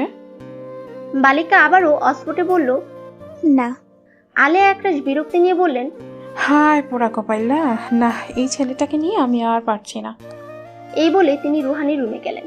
শিহাবকে ঘুমোতে দেখে তিনি কটমট করে বললেন, এই শিহাব, এত ঘুম কিসের? এই, ফজরের নামাজ পড়লি না কেন? হাদা রামা, তাড়াতাড়ি ওঠ বলছি, নয়তো পানি ঢেলে দিব। শিহাব আলের ডাকে ঘুম থেকে লাফিয়ে উঠে শয্যার উপবেশন করলো। চক্ষুতে হাত দিয়ে কসলাতে কসলাতে বলল, মা এরকম করছো কেন? শান্তি মতো একটু ঘুমাতে দাও না গো প্লিজ, আমার শো না মা। শিহাবের চোখে মুখে এখনো ঘুম লেগে আছে। আলের চোখে শিহাবকে এখন সেই ছোট্ট শিহাব মনে হচ্ছে। চেহারা একটা মায়া মায়া ভাব রয়েছে। ছেলের অমন ভারী মিষ্টি চেহারার দিকে তাকিয়ে তার সব রাগ যেন উপছে গেল, কিন্তু তাও তিনি জোরপূর্বক মুখে রাগী ভাব সেটে বললেন, রাগ তো শোনা মা, ফজরের নামাজ পড়িসনি, আবার এত ন্যাকামো কিসের? শিহাব ঠোঁট উল্টিয়ে শয্যা ত্যাগ করলো। ও, এতক্ষণ মনে হচ্ছিল সে স্বপ্ন দেখছিল। শিহাব চোখ ছোট ছোট করে বলল, আচ্ছা মা, এটা কার বাসা? আলের চক্ষু চড়ক গাছ। তিনি আকাশ কুসুম হয়ে মার্বেলের মতো চোখকে বড় বড় করে বললেন, হ্যাঁ, কি বলিস? পাগল হয়েছিস? এইটা যে তোর শ্বশুরালয়। শিহাব স্বাভাবিক হয়ে বলল, ও আচ্ছা। তারপর সবাই ফ্রেশ হলে রাহনুমা নাস্তা তৈরি করে দিল। নাস্তার পর্ব শেষ হলে গন্তব্যে যাওয়ার জন্য সবাই তৈরি হলো। এরপর প্রাতঃকালের মধ্যেই বাড়ি ছেড়ে যার যার গন্তব্যস্থলে রওনা দিল। বাড়ি থেকে বের হওয়ার সময় রুহানি বারংবার আঁতক ছিল। মনে হচ্ছিল তার সাথে তার বাড়িটাও বুঝি কেঁদে উঠছে। বাড়িতে আর কবে ফেরা হবে সেটা তার জানা নেই। এবারের প্রতিটা আঙ্গিনায় ছোট থেকে এত বড় হওয়া অব্দি তার অসংখ্য অগণিত স্মৃতি লুকিয়ে আছে। কিভাবে সেই স্মৃতিগুলো ভুলবে সে? বিশেষ করে তার মন খারাপের সঙ্গী ছিল এ বাড়ির পুকুর পাড়ের বকুলতলা। সেখানে বসলে হাওয়ার সঙ্গে তার সব দুঃখগুলো যেন হাওয়ায় উড়ে যেত। ওখানে বসে হাওয়া খাওয়ার মজাই ছিল আলাদা। আর তার সখীরা, ও, তাদের সাথে আর কবে দেখা হবে? ভীষণ কষ্ট হচ্ছে তার। বারংবার স্মৃতিগুলো খুব করে পীড়া দিচ্ছে। সে সবার আড়ালে চোখে কোণে জমে থাকা নোনা জলের বিন্দুকণা চট করে মুছে ফেলে। তার বাবার চেহারার দিকে তাকিয়ে দেখলো বাবার চেহারাটাও মলিন হয়েছে। সারাটা রাস্তায় সে অস্থিরতায় কাটিয়েছে। অন্তে সায়ন কাল হওয়ার আগেই মধ্যাহ্নে বালিকা তার শ্বশুরবাড়ি এসে উপনীত হলো। শাশুড়ি সবাইকে দরজার সামনে দাঁড় করিয়ে তিনি আগে চাবি দিয়ে দরজা খুলেন। তারপর তার বালিকা বধূকে বরণ করে নেন। মজিদ মিয়াকে শাহেদ আলী গেস্ট রুমে নিয়ে গেলেন, আর আলেয়া রুহানিকে নিয়ে শিহাবের রুমে গেলেন। শিহাব তার মাকে তার রুমে ঢুকতে দেখে বলল, মা, তোমার কথাই বিয়ে করেছি শুধুমাত্র তোমাকে খুশি রাখার জন্য, কিন্তু এখন তুমি কেনই পিচ্চিকে নিয়ে আমার রুমে আসছো? দয়া করে আমায় একটু একা থাকতে দাও মা। আলেয়া ক্ষুব্ধ হয়ে বললেন, চুপ কর বেয়াদব, তোর বউ তোর ঘরে থাকবে না তো কোথায় থাকবে? একটা এতিম মেয়ের সাথে এরকম আচরণ করছিস? হায় খোদা, এই আমি কাকে পেটে ধরে কোলে পিছিয়ে করে মানুষ করেছি? ছি, এই বুঝি তোর মনুষ্যত্ব? এই বলে তিনি রুহানিকে নিয়ে শিহাবের রুম থেকে প্রস্থান নিলেন। আর শিহাব, ও, সে অসহায়ের মতো তার মায়ের চলে যাওয়ার পানে তাকিয়ে থাকলো। তারপর দরজা ঠাস করে লাগিয়ে বিছানার উপর ধপাস করে পড়লো। একটু সময় বিছানায় গড়াগড়ি করে গোসল করলো। তোয়ালে দিয়ে গা মুছে 3/4 একটা প্যান্ট পরলো। চুলের পানি মুছে ভেজা তোয়াল ছুঁড়ে মারলো বিছানায়। তারপর হাফ হাতার একটা সবুজ গেঞ্জি পরে রুম থেকে বের হলো। ঠোঁট কামড়ে মনে মনে বিড়বিড় করে বলল, বেশ পানি পিপাসা পেয়েছে, একটু পানি পান করা যাক। ডাইনিং রুমে এসে দেখলো হোটেল থেকে কিনে আনা খাবার সবাই মিলে খাচ্ছে। শাহেদ ছেলের দিকে তাকিয়ে বললেন, কিরে গোসল করছিলি নাকি? আলিশা অনেকবার ডেকে আসলো, আয় তাড়াতাড়ি খেতে বস। মজিদ ওই স্মিত হেসে বললেন, হ্যাঁ ভাগিনা, তাড়াতাড়ি আসো। শিহাব গম্ভীর হয়ে বলল, আপনারা খান, আমি এখন খাবো না, বাইরে যাচ্ছি। আলেয়া কিছু বলতে চাইলেন, কিন্তু তার আগে শিহাব রুম থেকে বের হয়ে চলে গেছে। ছেলেটার অমন অদ্ভুত আচরণ দেখে আলেয়ার ভালো লাগলো না। তিনি পাতে অল্প খাবার নেওয়া সত্ত্বেও এই অল্প খাবারই দ্রুত খেয়ে পাতে পানি ঢেলে উঠে পড়লেন। তার খেতে ইচ্ছা করছিল না, কিন্তু পাতের খাবার নষ্ট হবে, অপচয় হবে বলে তিনি জোরপূর্বক খেলেন। ছেলের আচরণে সত্যি তিনি মর্মাহত হলেন। তিনি চিন্তায় পড়ে গেলেন। বিয়েটা দিয়ে ছেলের অমঙ্গল ডেকে আনলেন না তো? আর এদিকে শিহাব বাসা থেকে বেরিয়ে রাস্তার পাশে হাঁটতে লাগলো। এখন তার খিদের জ্বালায় পেটে ইঁদুর দৌড়াচ্ছে। খিদে থাকা সত্ত্বেও তার খেতে ইচ্ছা করছে না। সে হাঁটছে তো হাঁটছে। এ হলো গন্তব্যহীন হাঁটা। হঠাৎ তার মনে পড়লো সামনেই তো পার্ক। একদিন কোথাও যেতে না যেতে তার প্রিয় স্থানের কথা যেন ভুলে গিয়েছিল। হ্যাঁ, সামনের পার্কের কাছাকাছি একটা নিরিবিলি স্থান রয়েছে। সেই স্থানটি তার প্রিয় একটি জায়গা। দ্রুত পায়ে হেঁটে ওখানে গেল। প্রকাণ্ড একটি রেন্ট্রি গাছের তলায় পথিকদের বসার জন্য বেশ কয়েকটা বেঞ্চ রয়েছে। বেঞ্চগুলোতে একজন মানুষ শুয়ে থাকার জন্য মোটামুটি জায়গা রয়েছে। শহরের অট্টালিকার অলিগলির মধ্যে এই জায়গাটাই নিরিবিলি, গাছপালা দিয়ে ভরপুর, মাটির সবুজ ঘাসে ঘেরা এবং ঠান্ডা হওয়ার জন্য বেশ কিছু মানুষের জায়গাটি ভীষণ প্রিয়। যদিও এখানকার জায়গা সবসময় একটু অন্ধকার, তাও শিহাবের ভীষণ ভালো লাগে। সে বেঞ্চের উপর বসতে না বসতে কিবরিয়াকে দেখতে পেল। ছেলেটার বয়স 11 হবে, পরনে ময়লা জামা কাপড়। এই ছেলেটার সাথে শিহাবের অনেক ভাব। ছেলেটি শিহাবের দিকে তাকিয়ে দাঁত কেলিয়ে হাসলো। তারপর শিহাবের কাছে এসে বলল, ভালো আছেন ভাইজান? এতদিন কোনায় ছিলেন? শিহাব দীর্ঘশ্বাস ছেড়ে স্মিত হেসে বলল, শ্বশুর বাড়িতে ছিলাম রে ভাই। বিয়া কবে করলেন? সে অনেক ইতিহাস। এদিকে আয় আয়, আমার চুলগুলো একটু টেনে দে তো। বলে বেঞ্চে হেলান দিয়ে চোখ বুজে বসে থাকলো। কিবরিয়া একটা একটা করে চুল টানছে, বিলি কেটে দিচ্ছে। শিহাব কিছুক্ষণ নীরব থেকে বলল, কিবরিয়া, ভাইজান বলেন। কিছু খেয়েছিস? না। খিদে পাইনি? খিদা লাগলেই বা কি করুম, টাকা থাকলে তো খামু। শিহাব চোখ খুলে কিবরিয়াকে তার পাশাপাশি বেঞ্চে এসে বসতে বলল। তারপর বলল, আচ্ছা তোর মা কোথায়? কিবরিয়া একরাশ ঘৃণা নিয়ে বলল, মা? আমার মায়েরে মা কইয়া ডাকতেও আমার ঘৃণা হয়। এই বেডি যত পারুক বিয়া করুক। এই বেডি বিয়ার জন্যই পাগল। কত করে কইছি মা তুমি থাও আমার কাছে, আমি ছোট, আমার পা আতুর, তাও কাজ কইরা তোমারে খাওয়ামো। শুনলই না মোর কথা, আরেকটা বিয়া করছে। এখন ওই বেড়ায় খালি পিড়ায়। শিহাব আগ্রহ ভরে জিজ্ঞেস করলো, পিটাই কেন? জানি না, নানাই কইছেন ওই বেড়া নাকি আরেকটা বিয়া করছে। এখন মায়েরে আমাকে এইখানে চললা আইতে কয়, মায়েরে ডিভোর্স দিতে কয়। মায়াতে মানা করলে হাতে খালি পিড়ায়। শিহাব যেন বাকরুদ্ধ হয়ে গেল। সে কিছুক্ষণ স্তব্ধ রইল। সত্যি, জগৎ সংসারের প্রত্যেকটা মানুষ বড়ই অদ্ভুত। তারা যতটা না অদ্ভুত, তাদের করা কাজগুলো ভারী অদ্ভুত। কিবরিয়ার মার প্রতি শিহাবের রাগও হয়, আবার কষ্টও লাগে। হায় বেচারি, কতই না মার খাচ্ছে, আর এরা নানা নাতি কতই না অসহায়। এরকম মানুষদের দিকে তাকালে তার মনে হয় না, আমরা ভীষণ ভালো আছি। শিহাব ভাবনার জগৎ থেকে বাইরে এসে বলল, আচ্ছা যাকগে, তোর নানা কোথায়? দেখছি না যে। নানা ইসকা গ্রামে গেছেন, আইতে রাইতে হইব। আচ্ছা বাদ দে, চল রেস্টুরেন্টে গিয়ে কিছু খেয়ে আসি। শিহাব কিবরিয়াকে নিয়ে রেস্টুরেন্টে গেল। সে 1 কাপ কোল্ড কফি এবং 1 প্লেট পাস্তা খেলো, আর কিবরিয়াকে 1 প্লেট বিরিয়ানি আর মুরগির রান এনে দিল। যেদিন কিবরিয়ার সাথে তার দেখা হয়, এরকম প্রায় মাঝে মধ্যেই তারা রেস্টুরেন্টে খেতে আসে। খাওয়া শেষ হলে বিল মিটিয়ে কিবরিয়ার হাতে 100 টাকা দিল। নানা এবং নাতি যেন রাতে কিছু কিনে খেয়ে নেয়। তারপর পকেটে হাত দিয়ে দেখলো আর মাত্র 20 টাকা আছে। দীর্ঘশ্বাস ছেড়ে বাসায় যাওয়ার জন্য পা বাড়ালো। রাস্তার মোড়ে আসতেই হঠাৎ পেছন থেকে শিহাবের নাম ধরে কেউ ডেকে উঠলো। শিহাব পেছনে ফিরে দেখলো একটা যুবক ছেলে তার দিকে তাকিয়ে মুচকে হাসছে আর দ্রুত পায়ে হেঁটে আসছে। বয়স তার মতোই হবে, মুখে চাপদাড়ি, পরনে পাঞ্জাবি পায়জামা, মাথায় টুপি। ছেলেটা দেখতে ভীষণ সুন্দর। দেখে কিছুটা তার বাল্যকালের বন্ধু ইব্রাহিমের মতো লাগছে, তাও সে নিশ্চিত হতে পারছে না। ছেলেটা শিহাবের কাছে এসে একগাল হেসে বলল, আসসালামু আলাইকুম, আর ইউ শিহাব? শিহাব তীক্ষ্ণ চোখে তাকিয়ে বলল, ওয়ালাইকুম আসসালাম। আপনি কে? ইব্রাহিম বেশ অবাক হলো। সে আকাশ কুসুম বিস্ময় আর ঠোঁটে হাসি রেখা ফুটে বলল, আরে ভাই, এত তাড়াতাড়ি ভুলে গেলি? আমি ইব্রাহিম, তোর বাল্যকালের বন্ধু। শিহাব যেন বাকশূন্য হয়ে পড়ল। সে বিস্মিত হয়ে ইব্রাহিমকে জড়িয়ে ধরে বলল, হোয়াট এ প্লেজেন্ট সারপ্রাইজ। কেমন আছিস? হুট করে কোথায় নিখোঁজ হয়ে চলে গিয়েছিলি? আলহামদুলিল্লাহ, আল্লাহ ভালো রাখছেন। আর বলিস না, সে অনেক লম্বা কথা। কখনো ভাবিনি আমি আবার আমার প্রাণপ্রিয় শহরে ফিরে আসব। তার দিনকাল কেমন যাচ্ছে? তোকে ফিরে পেয়ে কি যে ভালো লাগছে। হ্যাঁ, ভালোই। আসলেই আমারও অনেক ভালো লাগছে। ইব্রাহিমকে পাজামা পাঞ্জাবি টুপি পরায় আর দাড়ি রাখায় সব মিলে ভারী সুন্দর লাগছে।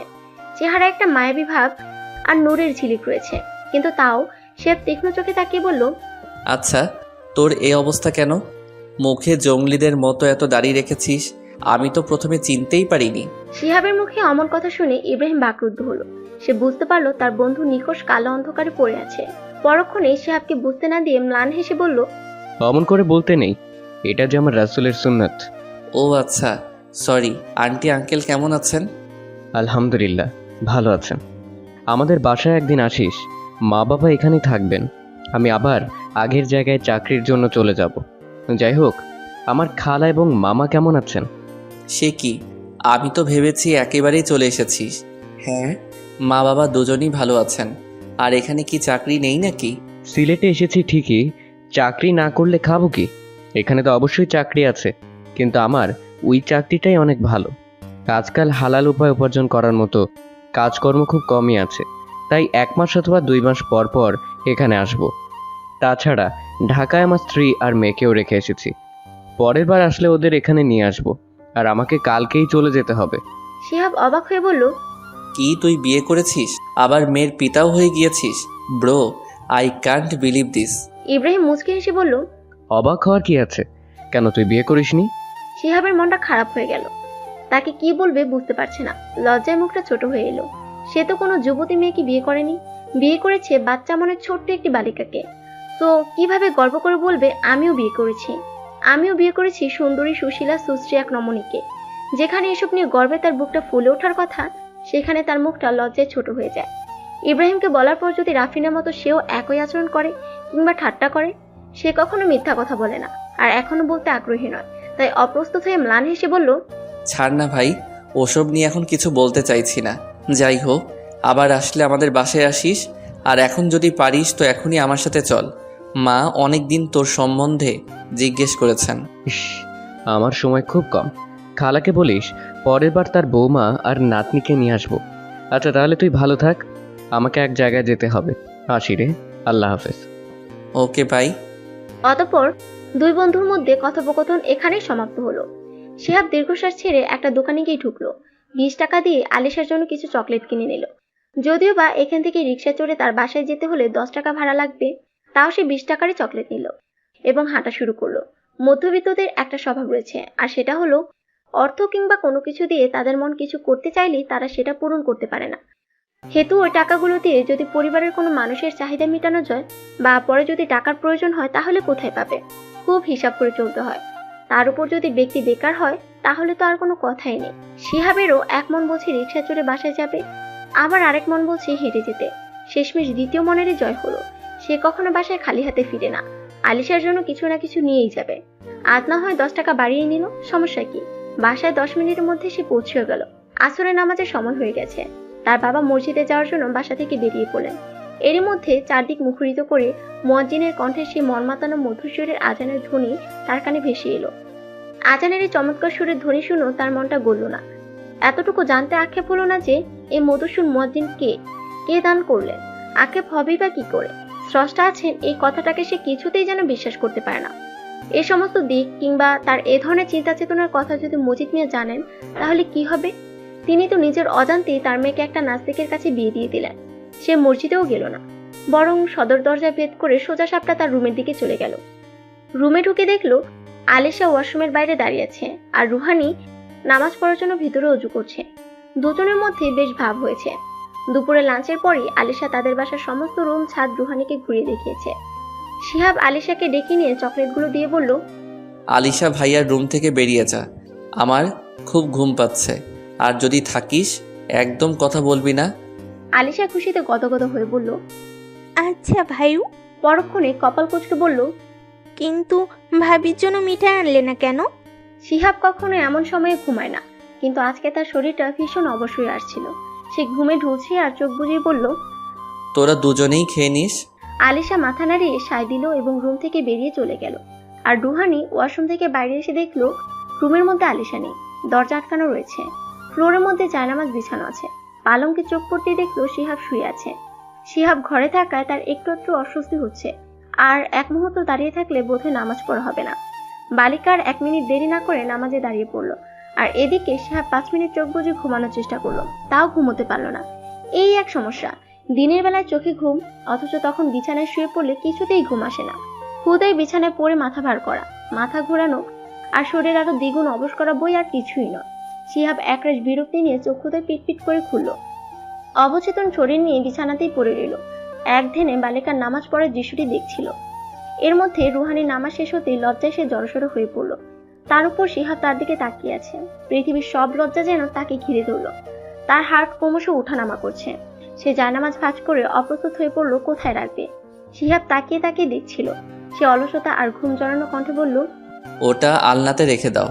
রুহানি মনে মনে ভাবছে, জায়নামাজটা রাখার পর সে কি করবে?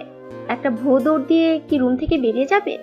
জায়নামাজটা আলনায় রেখে পেছন ফিরতে না ফিরতেই শিহাবের ডাকে তার ভাবনা ছেদ ঘটল। শিহাব তাকে ডাকছে। রুহানি, এদিকে এসো। তার মুখে রুহানি নামটা এত মধুর শোনাচ্ছে কেন? আর শিহাব তাকে আদৌ মধুর সুরে ডাকেও নি। সে স্বাভাবিক কণ্ঠ থেকে জাস্ট ঘুমো ঘুমো কণ্ঠে ডাকছে। শিহাবের এক মন বলছে রুহানিকে স্ত্রী হিসেবে মেনে নিতে, আরেক মন বলছে না। এখন সে কোন মনের কথা শুনবে? সে এত কিছু ভাবতে পারে না। এখন তার রুহানিকে প্রয়োজন, ব্যাস, এর বেশি কিছু নয়। সরল মনের বালিকা রুহানিও তার স্বামী শিহাবের ডাকে সাড়া দিয়ে তার কাছে গেল। শিহাব তার দিকে তাকিয়ে বলল, আমার মাথায় হাত বুলিয়ে দাও, চুল টেনে দাও। রুহানি লজ্জায় জড়সড় হয়ে বিছানায় বসলো। তারপর কাপা কাপা হাতে শিহাবের মাথায় হাত বুলিয়ে দিতে লাগলো। আর শিহাব, সে তো ছোট্ট দুখানি নরম হাতের আলতো ছোঁয়া পেয়ে পরম আবেশে ঘুমের রাজ্যে তলিয়ে যেতে লাগলো। শিহাবের যখন ঘুম ভাঙলো তখন সময়টা ছিল প্রদোষকাল। ঘুমের ঘরে রুহানির কোমর কখন যে তার এক হাত দিয়ে সাপের মতো পেঁচিয়ে রেখেছিল তা সে টেরও পায়নি।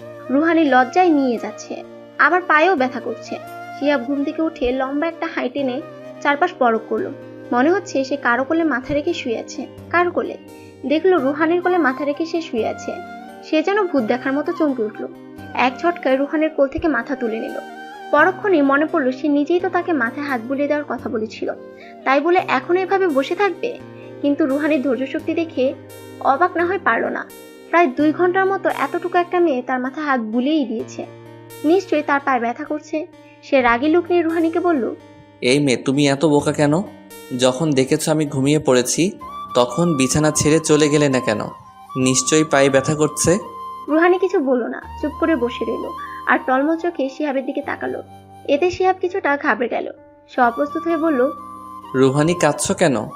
রুহানি এবার বিছানা ছেড়ে চলে গেল। শিহাব কিছুক্ষণ বনে রইল। এদিকে রুহানির মনটা ছটফট করছে তার বাবার সাথে কথা বলার জন্য। সে গেস্ট রুমে গিয়ে দেখলো তার বাবা বিছানায় শুয়ে আছেন। মজিদ মিয়ার ভেতরে অনেক অশান্তি হচ্ছে। রোগটা বুঝি ক্রমশ বাড়ছে। আজ রাতে তাকে হসপিটালে নেওয়া হবে। রুহানি তার বাবার গলা জড়িয়ে ধরে বলল, আব্বা, একা একা বসে কি করছো? কিছু না রে মা, আজকা রাত 10টার সময় আমি ডাক্তারের কাছে যাবো। লগে মনে হয় তোর শ্বশুরও যাইব। তুই একদম চিন্তা করিস না, আমি খুব তাড়াতাড়ি ফিরে আসবো। আচ্ছা আব্বা। আচ্ছা শোন, মাগরিবের নামাজের সময় হয়ে গেছে, জাগিয়া ওযু করে নে। রুহানি গেস্ট রুম থেকে বের হতেই আলিশা এসে তার হাত ধরে ড্রয়িং রুমে নিয়ে গেল। তারপর একটা বক্স থেকে তার জমানো সবগুলো চকলেট বের করে 2 ভাগ করে রুহানিকে অর্ধেক দিয়ে দিল। রুহানি তো হাঁ হয়ে দেখছিল। তার এতগুলো চকলেট, এটা যেন কিছুতেই বিশ্বাস করতে পারছে না। রুহানি অবাক হয়ে আলিশাকে বলল, তুমি এতগুলো চকলেট আমাকে দিয়ে দিলে কেন? আলিশা মিষ্টি একটা হাসি দিয়ে বলল, ইস, তুমি যে আমার ভাবি, আর আমি তো প্রতিদিনই খাই। ভাইবো আমায় অনেক চকলেট এনে দেয়, আমি সবগুলো খাই না, এই বক্সের মধ্যেই রেখে দিই। আর আজকে ভাইবো তোমার জন্য আমার জন্য চকলেট নিয়ে আসছিল। তুমি তো ভাইয়ের ঘরে ছিলে, তাই দেওয়া হয়নি, এখন দিলাম। রুহানি মুচকি হেসে বলল, আচ্ছা ঠিক আছে, তুমি আমার এই চকলেটগুলো ওই বক্সে রেখে দাও। আমি তো তেমন চকলেট খাই না, তাই তোমার সাথে গল্প করতে আসলে তখন না হয় আমরা দুজন মিলে খাবো, কেমন? আচ্ছা। রুহানি চলে গেল তাদের রুমে। শিহাব রুমের মধ্যে নেই। সে যেন হাফ ছিঁড়ে বাঁচলো। আর এদিকে শিহাব ছাদে বসে আছে, সন্ধ্যার ম্লান আকাশের দিকে তাকিয়ে। রাফিনের কথা মনে হতে তার শরীর কাঁপছে। এর মধ্যে চারদিক কেমন যেন ঘুটঘুটে অন্ধকার হয়ে ঠান্ডা হাওয়া বইতে শুরু করলো। আকাশে বোধহয় অনেক মেঘ জমেছে, মনে হচ্ছে প্রচুর বৃষ্টি হবে। ভাবতে না ভাবতে বৃষ্টি পড়া শুরু হয়ে গেল। তার এখান থেকে যেতে ইচ্ছা করছে না। ফোনও রুমে রেখে এসেছে। So no tension, no problem. বৃষ্টিতে তো ভিজাই যায়। ঝুম বৃষ্টিতে সে ভিজছে, তার মাথা নিচু করে রেখেছে। এতে তার শৈলপ্রান্তের উপরে থাকা চুলের পানি আর বৃষ্টির পানি একাকার হয়ে নাক বেয়ে গড়িয়ে পড়ছে। একদম কাক ভেজা হয়েছে। মাগরিবের আজান পড়লো কিনা তা শোনা গেল না বৃষ্টির শব্দের জন্য। আলেয়া অজু করে নামাজ পড়লেন, দোয়া করলেন বৃষ্টি থামার জন্য। বৃষ্টি হচ্ছে না, ফসল নষ্ট হয়ে যাচ্ছে, কত কি নষ্ট হচ্ছে। তখন আল্লাহর কাছে কেঁদে কুটে কত দোয়া করে মানুষ। আর যখন বৃষ্টি নামক রহমতের ফোঁটা পড়ে, প্রকৃতি তার সতেজতা ফিরে পায়, তখন বহু কারণে এই বৃষ্টিকে মানুষের কাছে কিছু কিছু সময় বিরক্তিকর মনে হয়। কি অদ্ভুত ব্যাপার। আলিয়াও এই মুহূর্তে বৃষ্টি হয় খুব বিরক্ত হলেন। দুশ্চিন্তা হচ্ছে মজিদ মিয়াকে নিয়ে। তিনি রোগের মাত্রা কম থাকতে চিকিৎসা করাতে চান। এমনিতেই আধার, তার উপর বৃষ্টি, হসপিটালে যেতে হলে অনেক ঝামেলা হয়ে যায়। তাই এত উৎকণ্ঠা হচ্ছেন তিনি। অবশেষে রাত্রি 9টার সময় বৃষ্টি থামল। সন্ধ্যা ভোজন শেষ করেই মজিদ মিয়াকে নিয়ে শাহেদ হসপিটালে যাওয়ার জন্য উদ্দেশ্যে রওনা দিলেন। রুহানের মনটা ভীষণ কুগাইছে। তার বাবার জন্য খুব চিন্তা হচ্ছে। কিছুতেই দু চোখের পাতা এক করতে পারছে না। ঘুম যেন উধাও হয়ে চলে গেছে। একে তো এই প্রথম কোনো নতুন পরিবেশে থাকা, তার উপর বাবার অসুস্থতা, এতে করে কি ঘুম আসবে? আর তার স্বামী শিহাব, সে তো একটা আস্ত দাম্ভিক লোক। বিয়ের আগে কি সুন্দর একটা হাসি দিয়ে তাকে তার নাম জিজ্ঞেস করেছিল, আর এখন একটা বারো হাসি মুখে ভালোভাবে কথা বলে না। স্বামীরা বুঝি এরকম আচরণই করে? বালিকা এদিকটা ভেবে কিছুতেই বোঝার ব্যাপারে কুলিয়ে উঠতে পারে না। তার মনে হচ্ছে তার স্বামী সিনেমার শুটিং এর জন্য গম্ভীর হওয়ার অভিনয় করছে। এক এক সময় এসব ভেবে তার ভীষণ কান্না পায়। রাত যখন আনুমানিক 11:30 হলো, তখন শিহাবের ফোনটা বেজে উঠল। রুহানি ফোন ধরবে কি ধরবে না অস্বস্তি হচ্ছে। তার বাবাকে নিয়ে শ্বশুর মশাই এখনো আসেননি। শিহাব বেঘরে ঘুমাচ্ছিল। রিংটোন শুনে ঘুমে ব্যাঘাত ঘটলো, তাও ফোন ধরলো না। আবার কল এলো, পাছে ঘুমে যদি আবার ব্যাঘাত ঘটে। তাই এবার ফোনটা কানে নিয়ে হ্যালো বলতেই তার বাবার কণ্ঠ শুনতে পেল। ফোনের সাউন্ড মিডিয়াম ভলিউমে থাকলেও বালিকা তার শ্বশুরের কথা বলা আদো আদো শুনতে পেল। তার বুকটা ধরাস করে কেঁপে উঠল। শাহেদ তার ছেলেকে বলছেন, শিহাব, তোর মা মনে হয় ঘুমে, ফোনটাও বন্ধ, তাই তোর কাছে কল দিলাম। শোন বাবা, তোর শ্বশুরের অবস্থা খুব একটা ভালো নয়। কাটা পায়ে আবার একটু পছন্দ ধরেছে, হসপিটালে ভর্তি করতে হবে। ডাক্তার কিছু রিপোর্ট দিয়েছিল, একটু আগে সেগুলো হাতে পেয়ে ডাক্তারকে দেখালাম। তারপর ওইসব বললো। তুই রোহানি মাকে এসব বলিস না, মেয়েটাকে সামলে রাখিস। আর সকাল হলেই তোর মাকে খবর দিস। তোমরা সকালে হসপিটালে এসো, আমি বেইকে এখন ওখানে ভর্তি করে দিব। কালকে সকাল অথবা বিকেলে অপারেশন থিয়েটারে নেওয়া হবে। শিহাব এতক্ষণ ঘুমে ঢুলছিল। এসব শুনে তার চোখ থেকেও ঘুম ছুটে পালিয়ে গেল। সে যেন বাকশক্তি হারিয়ে ফেলেছে। বিচলিত হয়ে বলল, বাবা এসব কি বলছো? শাহেদ ওপাশ থেকে বললেন, হ্যাঁ রে, এখন রাখছি, আমার টাকার লোড বুঝি শেষ হলো। বলতে না বলতে ফোন কেটে গেল। শিহাবের হাত থেকে ফোনটা বিছানায় ধপ করে পড়ে গেল। সে বা তার পরিবার যে এরকম একটা পরিস্থিতিতে পড়বে, এটা সে কখনো কল্পনাও করেনি। অপারেশন, অনেক টাকার প্রয়োজন। কি করে এতগুলো টাকা তার বাবা জোগাড় করবেন? এসব ভাবতে না ভাবতেই রুহানি ছলছল চোখে আদো আদো ড্রিমলাইটের আলোয় শিহাবের দিকে তাকিয়ে বলল, আমার আব্বার কি হয়েছে? শিহাব চমকে উঠল। সে ভেবেছে রুহানি বেঘরে ঘুমাচ্ছে, কিন্তু না, এ দেখছি সবকিছু শুনে ফেলেছে। এখন কি জবাব দিবে? শিহাব পরিস্থিতি স্বাভাবিক করার জন্য স্বাভাবিক কণ্ঠে বলল, কিছু হয়নি, ওনারা আজকে হসপিটালে থাকবেন। বালিকা তার স্বামীর কথা বিশ্বাস করতে পারল না। সে অঝরে কেঁদে বলল, বলুন না আমার আব্বার কি হয়েছে? উফ, একে তো ওই বিষয়টি নিয়ে সে ডিপ্রেশনে আছে, তারপর আবার এই বালিকার কান্নাকাটি। রুহানের কান্না তার একদম সহ্য হচ্ছে না। রুহানের জন্য শিহাবের মনে এবার বুঝি একটু মায়া জন্মিল। সে রুহানিকে টেনে তার কোলে বসিয়ে চোখের জল মুছে দিয়ে বলল, কিছু হয়নি পাগলি, এবার শান্তি মতো ঘুমিয়ে পড়ো। রুহানিকে বুকে শক্ত করে ধরে রাখলো। বালিকা এবার স্বামীর উপর আস্থা রাখলো। নীরব হয়ে লজ্জায় স্বামীর বুকে মাথা রেখে নিশ্চিন্তে মনে ঘুমের রাজ্যে তলিয়ে পড়ল। পরদিন সকালে ওরা হন্যে হয়ে হসপিটালে গিয়েছিল। মজিদ রুগ্ন দেখাখানে নিয়ে হাসপাতালে বেডে শুয়ে হাঁসফাঁস করছিলেন। মেয়েকে দেখার জন্য তার হৃদয়টা বারংবার উন্মত্ত হয়ে উঠছিল। রুহানি তার বাবাকে দেখার জন্য হসপিটালে যাবে শুনেই সে আতঙ্কে ছিল। ওখানে পৌঁছানো মাত্রই বাবাকে দেখে হাউমাউ করে কেঁদে ওঠে। আলেয়া পরিস্থিতি সামাল দেন। এর 1 ঘন্টা পরে নার্সরা এসে মজিদকে অপারেশন থিয়েটারে নিয়ে গেল।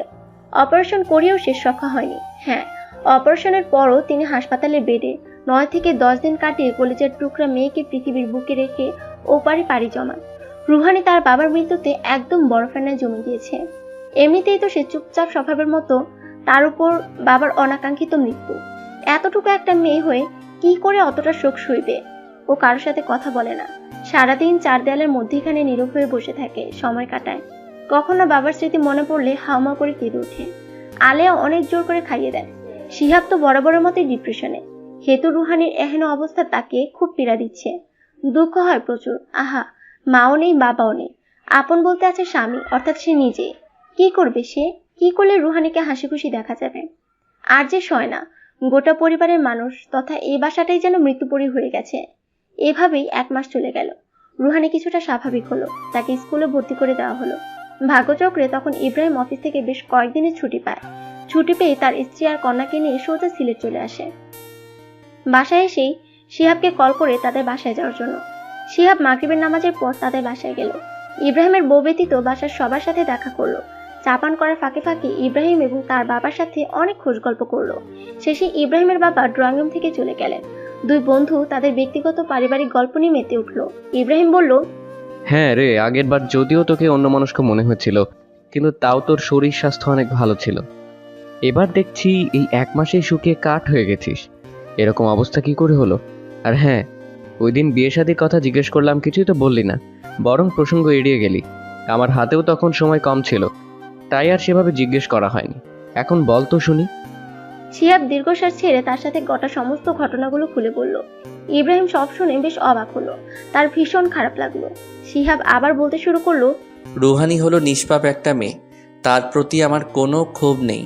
আমি আমার মনকে কিছুতেই স্থির করতে পারি না বিধায় অনেক সময় না চাইতেও তাকে কষ্ট দিয়ে ফেলি। পরে তার সাথে করা মিসবিহেভের জন্য আমি লজ্জিত এবং অনুতপ্ত হই। আসলে কি জানিস, ওর প্রতি আমার কোনো ফিলিংসই নেই, কোনো ফিলিংস আসেও না। ও তো ছোট্ট একটা মেয়ে, বিয়ে শাদির মানেই বা কী বোঝে? আমি কি করে ওকে নিয়ে ঘর সংসার করব? না পড়াশোনায় না বাসায় মন টিকাতে পারছি। আমি একদম পাগল হয়ে যাচ্ছি রে। মাঝে মধ্যে ইচ্ছা করে সুইসাইড করি। আশ্চর্যের হেতু হলো তাও পারি না, শুধুমাত্র ওই রুহানির জন্যই। ইব্রাহিম কিছুক্ষণ স্তব্ধ রইল। আসলে সে কি বলবে বুঝতে পারছে না।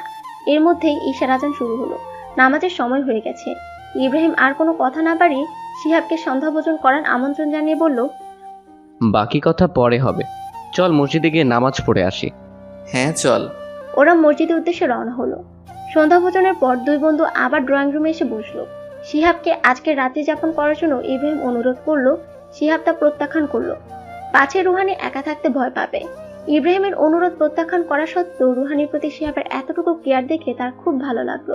সে এবার বলতে লাগলো, মাশাল্লাহ, এভাবে তার প্রতি কেয়ার এবং তার যত্ন নিস, দেখবি আস্তে আস্তে একে অপরের প্রতি ভালোবাসা প্রকাশ পাবে। আর একদম ভেঙে পড়িস না শিহাব, আল্লাহর কাছে সাহায্য প্রার্থনা কর, মনকে প্রফুল্ল রাখার চেষ্টা কর। আর মনে রাখিস, তোর স্ত্রী ছোট নয়, তার বয়স 10, এখন নিশ্চয়ই 11 চলছে। জানিস না মেয়েরা বয়সের তুলনায় ম্যাচিওর হয় অনেক আগেই? তাহলে এত চিন্তা কিসের? তাছাড়া তোর বিয়েটা আমাদের শেষ জামানার প্রাণপ্রিয় নবী মোহাম্মদ সাল্লাল্লাহু আলাইহি সাল্লাম দ্বিতীয় স্ত্রী অর্থাৎ আম্মাজান আয়েশা রাদিয়াল্লাহু আনহার বিয়ের সাথেও কিন্তু অনেকটা মিল আছে। আলহামদুলিল্লাহ, এটা তো দুর্ভাগ্য নয়, সৌভাগ্য রে পাগল।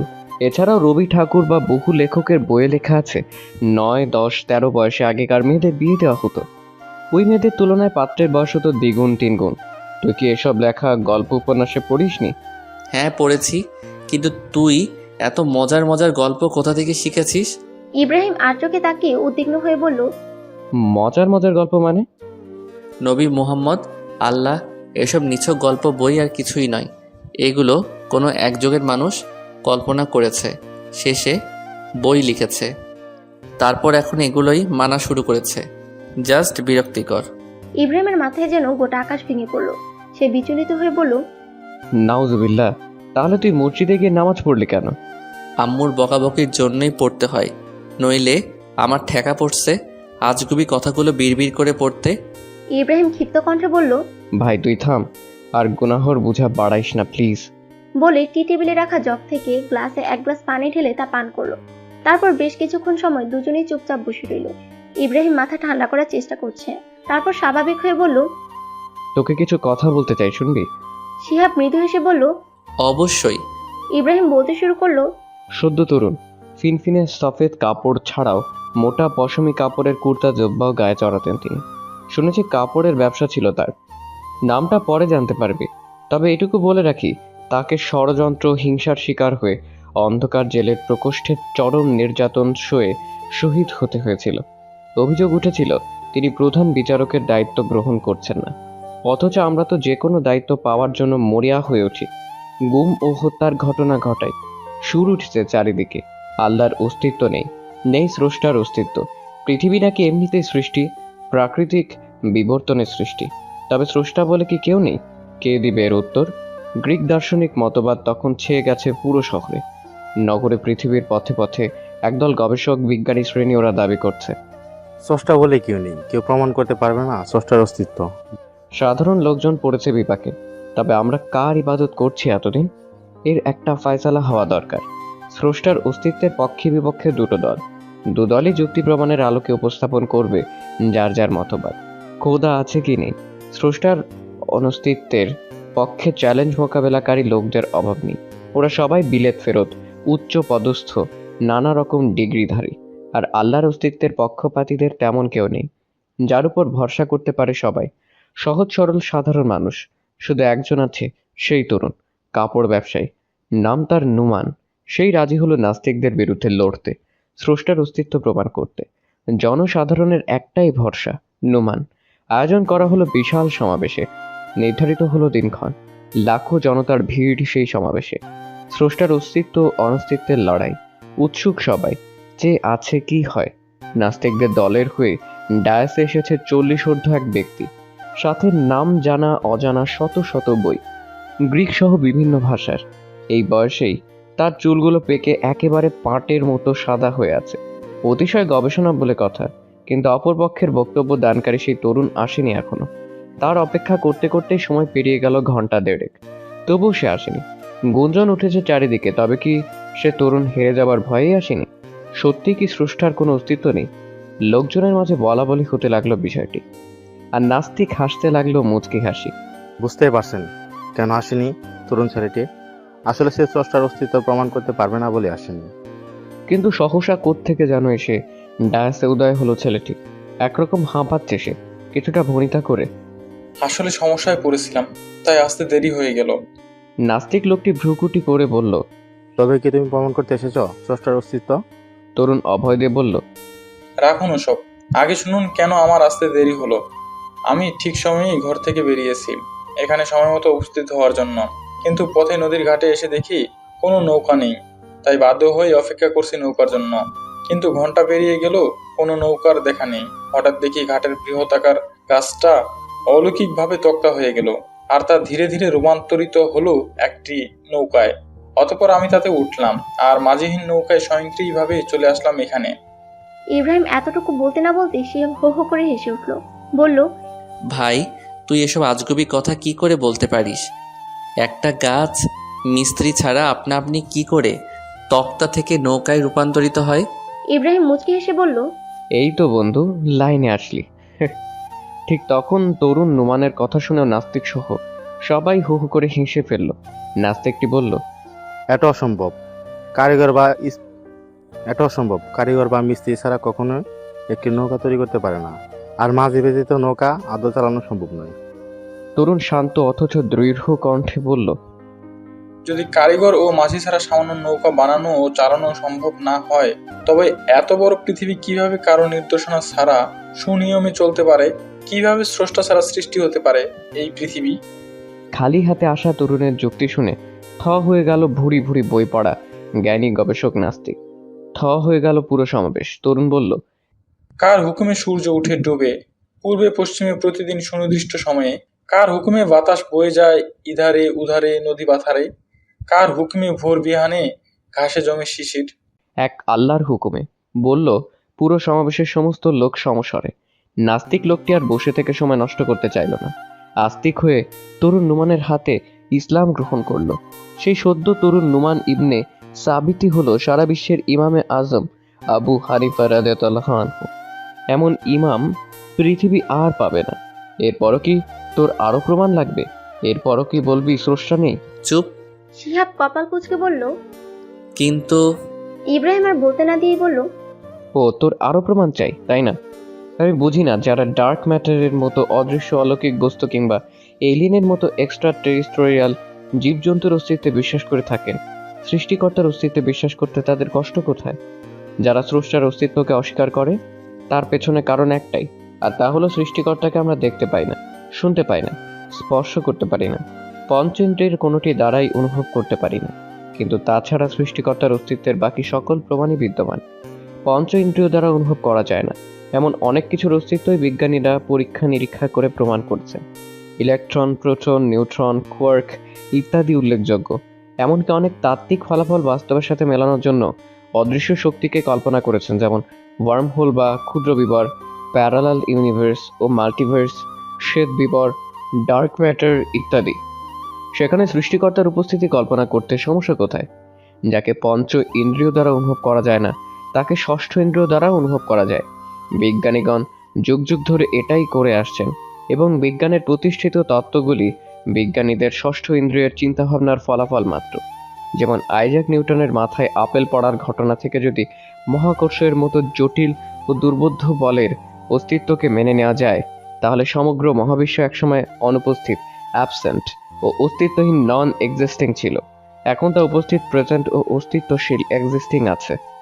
এই ঘটনা থেকে সৃষ্টিকর্তার অস্তিত্ব কেন প্রমাণ করার জন্য কেন যথেষ্ট হবে না? I don't believe it because I don't see it. এই মতবাদ কতটুকু যৌক্তিক? আপনি কোনো কিছু অনুভব করতে পারেন না, আপনি কোনো কিছু জানেন না, তার মানে এটা সেই কোনো কিছু অনুপস্থিত? তাহলে আমাদের পূর্বেকার লোকেরা তো বুধ, শুক্র প্রভৃতি গ্রহ সম্পর্কে জানতো না, অথচ সে গ্রহগুলো সেখানে রয়েছে যুগ যুগান্তর ধরে। সুতরাং বলতেই হয়, আর don't see it that doesn't mean it doesn't exist. সৃষ্টিকর্তার অস্তিত্ব প্রমাণের জন্য ইমাম আবু হানিফা রাদিয়াল্লাহু আনহু নাস্তিকের সেই বিখ্যাত ঘটনাটি যথেষ্ট। ঘটনাটি এতই প্রসিদ্ধ যে এখানে তার পুনরায় উল্লেখ করা নিষ্প্রয়োজন মনে করছি। ঘটনাটি আমি যখন প্রথমবার শুনেছিলাম তখন আমার কাছে অতিশয় সাধারণ একটা ঘটনা এবং নিছক সামান্য একটা যুক্তি মনে হয়েছিল, কিন্তু এখন বুঝি ঘটনাটি এতই গুরুত্বপূর্ণ, গভীর, তাৎপর্যপূর্ণ যে দুনিয়ার কোনো নাস্তিক কখনো এর বিপক্ষে গ্রহণযোগ্য কোনো যুক্তি দাঁড় করাতে সক্ষম হবে না। এটা তো গেল পূর্বেকার ঘটনা, তখন আধুনিক বিজ্ঞান ছিল না। বর্তমানে বিজ্ঞান 1000 বছর আগে বিজ্ঞান অপেক্ষা কয়েক হাজার গুণ বেশি শক্তিশালী। তথাপি এখনো বিজ্ঞানীরা সৃষ্টিকর্তাহীন কিভাবে বিশ্ব ব্রহ্মাণ্ড সৃষ্টি হতে পারে তার কোনো কুল কিনারা খুঁজে পাননি। আমরা অনেকেই মনে করি বিজ্ঞান বুঝি নাস্তিকতাকেই সমর্থন করে। বিজ্ঞান সৃষ্টিকর্তার ধারণাকে সমর্থন করে না, কারণ সৃষ্টিকর্তার অস্তিত্বের কোনো বৈজ্ঞানিক প্রমাণ নেই। অথচ বিজ্ঞান নিজেই স্বীকৃতি দেয় যে শূন্য থেকে কিছু সৃষ্টি হওয়া সম্ভব না। সুতরাং যে অবস্থায় কিছুই ছিল না সে অবস্থায় থেকে সবকিছু, এভরিথিং সৃষ্টি হওয়াটা অসম্ভব। যদি কোনো সৃষ্টিকর্তা না থাকেন, গাণিতিকভাবে এটিকে প্রকাশ করলে 0 + 0 + 0 + 0 + 0 + 0 + 0 + 0 + 0 + 0 0 0 0 0 + 0 0 0 0 0 + 0 0 0 0 0 0 প্লাস এভাবে অসংখ্য শূন্য যোগ করলে ফলাফল 1 কেন 0.05ও পাওয়া যাবে না। এমনকি এর চেয়েও ক্ষুদ্র কোনো ভগ্নাংশ যেমন 0.000004 ও পাওয়া যাবে না। লক্ষ কোটি শূন্যের যোগফল শূন্য ছাড়া কিছুই না। সুতরাং গাণিতিকভাবে প্রমাণিত হয় যে শূন্য থেকে বিশ্বব্রহ্মাণ্ড সৃষ্টি হয়নি, কারণ সেটা অসম্ভব। গাণিতিকভাবে পর্যালোচনা করলে তা আমাদেরকে সৃষ্টিকর্তার অস্তিত্বের প্রমাণই দিচ্ছে। এতটুকু বলে ইব্রাহিম তার সেলফে রাখা জনপ্রিয় লেখক আরিফ আজাদ স্যারের লেখা প্যারাডক্সিক্যাল সাজিদ 1 বইটি এনে স্রষ্টাকে সৃষ্টি করলো। অধ্যায়টির মূল কথোপকথন শিহাবকে পড়তে দিল। শিহাব পড়া শুরু করলো। এতটুকু পরে শিহাবের ইব্রাহিম বলল, প্রথমে আমি তাকে স্রষ্টা যে আছেন তার প্রমাণ দিলাম, তারপর আরো সহজভাবে বোঝার জন্য স্রষ্টাকে কে সৃষ্টি করলো তার প্রমাণটাও পেশ করলাম। তো এখন নিশ্চয়ই স্রষ্টা আছেন এর প্রতি বিশ্বাস হলো। যদি স্রষ্টার অস্তিত্বে বিশ্বাস হয় তাহলে তোকে নবী রাসূল তথা ইসলামের সবকিছুর প্রতি বিশ্বাস স্থাপন করতে হবে, যেমন নবী রাসূল, ফেরেশতা, কুরআন, আখিরাত ইত্যাদি। কেননা ইমানের রুকুন 6টি। সেগুলি হচ্ছে আল্লাহর প্রতি ইমান, তার ফেরেশতা মণ্ডলীর প্রতি ইমান, তার কিতাব সমূহের প্রতি ইমান, তার রাসূলগণের প্রতি ইমান, আখিরাতের প্রতি ইমান এবং তাকদীরের ভালো মন্দের প্রতি ইমান। কুরআনুল কারীম এবং সহিহ হাদিসের বক্তব্য অনুযায়ী উক্ত রুকন সমূহের প্রত্যেকটির প্রতি ইমান না আনা পর্যন্ত কারো ইমান পূর্ণ হবে না। যে ব্যক্তি এগুলোর কোনো একটিকে অস্বীকার করবে সে ইমানের গণ্ডি থেকে বের হয়ে যাবে। অতএব আর কোনো দ্বিধা নয় সত্যের ধর্ম। সঠিক ইসলামের পথে ফিরে আয় দোস্ত। জানি শায়েখ জুলফিকার আহমদ নকশবন্দি দাবা একটা দোয়া করেন, ইয়া আল্লাহ, অনেকটা সময় চলে গেছে জীবনের, তোমার থেকে অনেক দূরে চলে গিয়েছিলাম। বহুত দূর সে আয়া হু, বহুত দের মে আয়া হু। আয়া তো সহি, অনেক দূর থেকে এসেছি, অনেক দেরি করে এসেছি তো মাফ করেই দাও মালিক। শিহাব এবার অনুতপ্ত হতে লাগলো, ভীষণ আবেগী হয়ে উঠলো, হো হো করে কেঁদে উঠলো। ইব্রাহিমের ঠোঁটে মুখে প্রশান্তের এক স্নিগ্ধ হাসি রেখা ফুটে উঠলো। সে আল্লাহর দরবারে শুকরিয়া জানিয়ে শিহাবের কাঁধে মৃদুভাবে হাত রাখলো। শিহাব ইব্রাহিমকে জড়িয়ে ধরে অনেক কাঁদলো, অনেক অনেক কৃতজ্ঞতা প্রকাশ করলো। ইব্রাহিম শিহাবকে অজু করতে বললো। শিহাব অজু করে আসলে ইব্রাহিম তার সেলফ থেকে একখানা কুরআন শিহাবের হাতে তুলে দিল। কুরআনটা ছিল আরবি এবং বাংলা অর্থসহ অনুবাদ। শিহাব বিদায় জানিয়ে বেরিয়ে পড়লো বাসা থেকে। 5 মিনিট পর তার বাসায় ফিরল। রাত তখন প্রায় 11টা। দরজায় হাত দিয়ে মৃদুভাবে ঠেলতে দরজাটা খুলে গেল। সে ভিতরে প্রবেশ করে দরজার কপাট লাগিয়ে পিছন ফিরতে দেখলো তার মা সোফাতে বসে চোখ বুজে ঘুমে ঢুলছেন। এবার তিনি শিহাবের হাঁটার শব্দ শুনে চোখ খুললেন এবং অনেক বিস্মিত হলেন। বাসায় আসতে দেরি হচ্ছে দেখে আলেয়া মনে মনে ঠিক করেছিলেন শিহাব বাসায় আসলে একটু কটু কথা শুনিয়ে দিবেন, কিন্তু তার হাতে কোরআন দেখে অবাক না হয়ে পারলেন না। আনন্দে তার বুকটা পুলকিত হয়ে উঠল। তিনি বিস্ময় নিয়ে ছেলেকে প্রশ্ন করলেন, শিহাব, তোর হাতে আমি কি দেখছি? সত্যি কি ওটা কোরআন? কিভাবে হাতে নিলি? অজু করেছিস তো? শিহাব তার মায়ের অমন অস্থিরতা আর এতগুলো প্রশ্ন শুনে স্মিত হাসলো। পরম যত্নে বুক সেলফের সবচেয়ে উপরে তাকে কুরআন শরীফ রাখলো। তারপর তার মার কাছে এসে হাঁটু গেড়ে বসে বলল, ও মা, তুমি এত এক্সাইটেড হচ্ছ কেন? শোনো না মা, আজকে না আমি ইব্রাহিমের বাসায় গিয়েছিলাম। জানো মা, ও আন্টি আর আঙ্কেলকে তাদের আগের বাসায় রেখে সে আর তার স্ত্রী ঢাকা ছিল। এবার ছুটি পেয়ে তাদের পুরনো বাসায় আসছে। আলেয়া আরেক দফা অবাক হলেন। তিনি চোখ বড় বড় করে বললেন, সত্যি বলছিস? আমার ইব্রাহিম বিয়ে করে ফেলছে? হ্যাঁ মা, ও আজকে সকালে বাসায় এসেছে। বলেছে তার স্ত্রীকে নিয়ে আমাদের বাসায় আসবে। ও হ্যাঁ, তার একটা মেয়েও আছে। ও আল্লাহ, আমার আর তস হয়েছে না। তুই কালকে ইব্রাহিমকে আসতে বলিস, অবশ্যই তার পরিবার সহ। তার বউ বাচ্চা আর আপাকে দেখার জন্য আমার মনটা ছটফট করছে। কত হারামি হলে ছেলেটা এমন করতে পারে? একদিনও ফোন করে খোঁজ খবর নিল না। কাল আসুক, আমি একদম ওপাজি ছেলের সাথে কথা বলবো না। শিহাব হেসে ফেলল, বলল, আচ্ছা মা, যাও এবার ঘুমোতে যাও, অনেক রাত হয়েছে। আলেয়া যেন এবার হুঁশ ফিরে পেলেন। তিনি একটু রাগ দেখিয়ে বললেন, হ্যাঁ রে, তোর কত বড় সাহস আমার মামুনিটাকে একা ফেলে বাইরে ঘুরঘুর করে সময় কাটাস? কবে আক্কেল জ্ঞান হবে শুনি? ও কি ভয় পায় না? যা তাড়াতাড়ি রুমে যা, রাতের খানাও তো খাইলি না। শিহাব তার মাকে জড়িয়ে ধরে বলল, সরি মামুনি, আর এমন হবে না। আর আমি ওদের বাসায় ডিনার করেই আসছি। হইছে, যা এবার, পাগল ছেলে। শিহাব মুচকি হেসে চলে গেল। আর আলেয়াও ঘুমাতে চলে গেলেন তাদের রুমে। এদিকে শিহাব তার দরজা খুলে দেখলো রুহানি খাটের এক কোণায় জড়সড় হয়ে বসে আছে আর ঘুমে ঢুলছে, তাও বিছানায় গায়ে লাগছে না। শিহাব মনে মনে পুলকিত হলো, এই ভেবে যে কিছুটা হলো তার প্রতি রুহানির ভালোবাসা আছে। সে দ্রুত পায়ে হেঁটে রুহানিকে বসা থেকে কোলে নিয়ে রুহানির বালিশে শুয়ে দিল। রুহানি এহেন কাণ্ডে হকচকিয়ে উঠল ও শিহাবের দিকে তাকালো। শিহাব তখনও তার দিকে ঝুঁকেছিল। রুহানিকে জাগ্রত এবং তার দিকে তাকাতে দেখে বলল, কি হলো? এইভাবে ড্যাব ড্যাব করে তাকাচ্ছ কেন? আমি কি কোনো ভূত টুত নাকি? বোকা কোথাকার! এত রাত অবধি চোখে ঘুম থাকা সত্ত্বেও কেউ কি এভাবে বসে থাকে? রুহানি বিড়বিড় করে অভিমানের সুরে বলল, আপনি এমন কেন? যা শিহাব আদো আদো শুনতে পেয়েছিল। ও বলল, কিছু বললে? রুহানি ওর কথায় ভ্রুক্ষেপহীন হয়ে চোখ বুজে ঘুমানোর চেষ্টা করলো। আর শিহাব এই দৃশ্য দেখে বলল, উফ, এত কম কথা বলা মেয়ে আমি আমার জীবনে দুটো দেখিনি। সুন্দর করে একটু হাসি মুখে কথা বললে সমস্যা কি রে ভাই? রুহানির খুব হাসি পেল। ও তার হাসি মাখা মুখ আড়াল করে বলল, আপনি মনে হয় পাহাড় সমান কথা বলেন। তাছাড়া প্রয়োজন ব্যতীত কথা না বলা বা কথা কম বলা হলো একটি ইবাদত। কথাটা শুনে শিহাব থমকে গেল। তার বুদ্ধিমত্তা দেখে অবাক না হয়ে পারল না। ও কিছুক্ষণ স্তব্ধ থেকে মৃদু হেসে বলল, আচ্ছা তাই নাকি? এত পাকনামি কোথা থেকে শিখলে? কোনো উত্তর এলো না। রুহানি তখন ঘুমের রাজ্যে তলিয়ে পড়েছে। ও হেসে উঠল, বলল, যাক, ভালোই হলো ঘুমিয়ে পড়েছে। আমি কোন মুখে কথা বললাম? আমি নিজেই তো ওকে স্ত্রী হিসেবে মানি না। হাসি মুখে কখনো কথা বলারও চেষ্টা করিনি। শিট! আর কখনো আমার রুহানিকে আমি কষ্ট দিব না। বলে রুহানির মাথায় হাত বুলিয়ে দিল। অতঃপর শিহাব লাইট অফ করে ড্রিম লাইট চালিয়ে দিল। ইব্রাহিম তাকে একটা হাদিসের অ্যাপস ডাউনলোড করতে বলেছিল। সে তখনই প্লে স্টোর থেকে আল হাদিস নামের অ্যাপসটি ডাউনলোড করেছিল। এখন ঘুমানোর দোয়া এবং ঘুম থেকে ওঠার দোয়া পড়ার জন্য সে অ্যাপসে ঢুকে এর সার্চ বাটনে ক্লিক করে দোয়াগুলোর হাদিস নাম্বার লিখলো।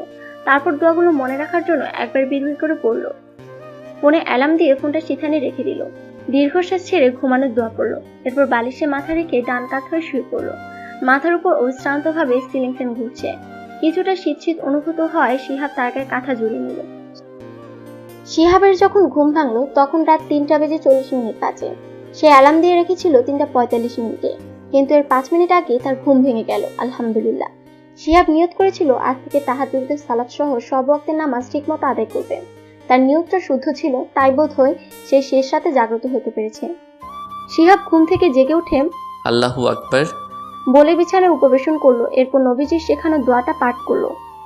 এরপর সে এক হাত দিয়ে চোখ কসলাতে কসলাতে ঘুমু ঘুমু চোখে শীতান হাত দিয়ে তার ফোনটা অন করে ঘুরে দেখলো। সে যে 5 মিনিট আগে জেগে উঠেছে তার জন্য মনে মনে আল্লাহর শুকরিয়া জ্ঞাপন করলো। অ্যালার্ম বন্ধ করে আদো আদো ড্রিম লাইটে ম্লান আলো চোখ মেলে তাকালো। রুহানির জায়গায় দৃষ্টি নিক্ষেপ করে দেখলো রুহানি বিছানাতে নেই। টিকটিকি ল্যাচ কাটার পর যেমন অন্ধভাবে তার লেজ দরপড় করে, ঠিক তেমনই ভাবে শিহাবের ভেতরটা আঁচড়ে উঠলো। সে বিড়বিড় করে বলল, ও বিছানা থেকে পড়ে টরে গেল না তো? সাথে সাথে রুমের লাইট জ্বেলে দিল। চারপাশ পরখ করে দেখলো রুহানি আল্লাহর কাছাকাছি ঘেঁষে জায়নামাজে দাঁড়িয়ে তাহাজ্জুদের নামাজ পড়ছে। শিহাবের হৃদয়টা তখন আনন্দে আত্মহারায় পুলকিত হয়ে উঠল। তার মুগ্ধ দৃষ্টির উপরে যেন একটি পূর্ণ পুষ্পিতা মালিতিলতা। নবপ্রভাতের শীতোজ্জ্বল শিশির কণা ঝলকে ঝলকে বর্ষণ করতে লাগলো। সত্যি তার চোখ দুটো তারার মতো ঝলমল করে উঠল। সে আর এক মুহূর্ত দেরি না করে অজু করার জন্য ওয়াশরুমের দিকে দৌড় লাগালো। অজু করে সে দ্রুত জায়নামাজ বিছিয়ে নামাজে দাঁড়িয়ে পড়ল। রুহানি চলন্ত নামাজের রাকাত শেষ করে দেখলো শিহাবও তাহাজ্জুদের সালাত করছে। তারও চোখ দুটো চকচক করে উঠল। সে প্রতিনিয়ত দোয়া করত শিহাব যেন আল্লাহর পথে ফিরে আসে। আল্লাহ যে এত তাড়াতাড়ি তার দোয়া কবুল করেছেন তার জন্য সে তার প্রভুর প্রতি কৃতজ্ঞতা জ্ঞাপন করলো। সিজদায় লুটিয়ে পড়ে প্রভুর কাছে শুকরিয়া জানালো। তার হৃদয়টা আনন্দে আচ্ছাদিত হলো। ভীষণ পুলকিত ও প্রশান্তিতে ছেয়ে গেল। এর মধ্যে মুয়াজ্জিনের চমৎকার সুমধুর কণ্ঠে আজানের ধ্বনি ভেসে এলো। মনোযোগ দিয়ে দুজনেই আজানের জবাব দিল। এরপর শিহাব ফজরের 2 রাকাত সুন্নাত নামাজ পড়ে বাকি 2 রাকাত ফরজ সালাত আদায় করার জন্য মসজিদের উদ্দেশ্যে রওনা হলো। শিহাব মসজিদে জামায়াতের সাথে ফরজ সালাতটুকু আদায় করে সবেমাত্র তার রুমে ঢুকলো। নামাজ পড়া সত্ত্বেও আজকে আর ঘুমোবে না। সে ঠিক করলো কিছু সময় ছাদে হাঁটাহাঁটি করবে। সকালের মৃদু ঠান্ডা বাতাসে তার দেহ জুড়াবে। তারপর যখন অন্ধকার কেটে সূর্য উঠবে তখন ইব্রাহিম দেওয়া বঙ্গানুবাদ কোরআনটা দিবালোকের স্পষ্ট আলোয় মনোযোগ দিয়ে পড়বে। রুহানি এখন কোরআন তিলাওয়াত করছে। আহা, কি শ্রুতি মধুরী না তার কণ্ঠ, কি স্পষ্ট এবং সুরের ঝংকারে মেয়েটা তিলাওয়াত করছে। এই মুহূর্তে সে এমন শ্রুতিমধুর তিলাওয়াত শোনা কিছুতেই মিস করতে চায় না। মুগ্ধ হয়ে রুহানিকে মৃদু স্বরে বলল, আর একটু জোরে পড়ো, আমি শুনবো। ভেতর ভেতরে বেচারির একটু অস্বস্তি হলো। সে বড্ড খুশি হলো এবং স্বর আর একটু বড় করে কোরআন পড়তে লাগলো। এভাবে প্রায় 20 মিনিট রুহানি কোরআন তিলাওয়াত করলো। জায়নামাজ ভাঁজ করে আলনায় রেখে পেছন ফিরল। শিহাব এখনো ঘোরের মধ্যেই রয়েছে। রুহানির দিকে মন্ত্রমুগ্ধের মতো তাকিয়ে আছে। দুজনেরই একবার চোখাচোখি হলো। শিহাব চোখ নামিয়ে নোলা দিয়ে ঠোঁট ভিজিয়ে বলল, রুহানি, এতদিন পিচ্চি বলে তোমাকে অনেক অবহেলা করেছি, কিন্তু তোমার মতো একটা পিচ্চি মেয়ের মধ্যেও যে এত এত গুণ থাকতে পারে তা আমি কখনো কল্পনাও করিনি। অবশ্য গাছ ভালো হলে তার ফলটাও ভালো হয়, এটাই চরম সত্য। অর্থাৎ পিতামাতা ধার্মিক হলে তাদের সন্তানেরা ধার্মিক না হয়ে যাবে কোথায়? আর এমন ধার্মিক গুণবতী স্ত্রী পেয়ে এই মুহূর্তে নিজেকে খুব গর্বিত মনে হচ্ছে। Yes, I am proud to have such a wife. Anyway, এখন কি করবে? রুহানি স্মিত হেসে বলল, রান্নাঘরে যাবো। শিহাব হেসে বলল, তাই নাকি? কিন্তু মা তো তোমাকে কাজ করতে দেন না। এনিওয়ে, যেটা বলতে চাইছিলাম, মাকে বলবা আমাকে 1 কাপ চা অথবা কফি করে দিতে। দেখো আবার পাকনামি করে নিজে নিজে বানাতে যেও না কিন্তু, নয়তো গরম পানি অথবা আগুনে হাত টাত পুড়িয়ে ফেললে পরে আবার আমার শিশু নির্যাতনের কেসে ফাঁসিয়ে দিবে।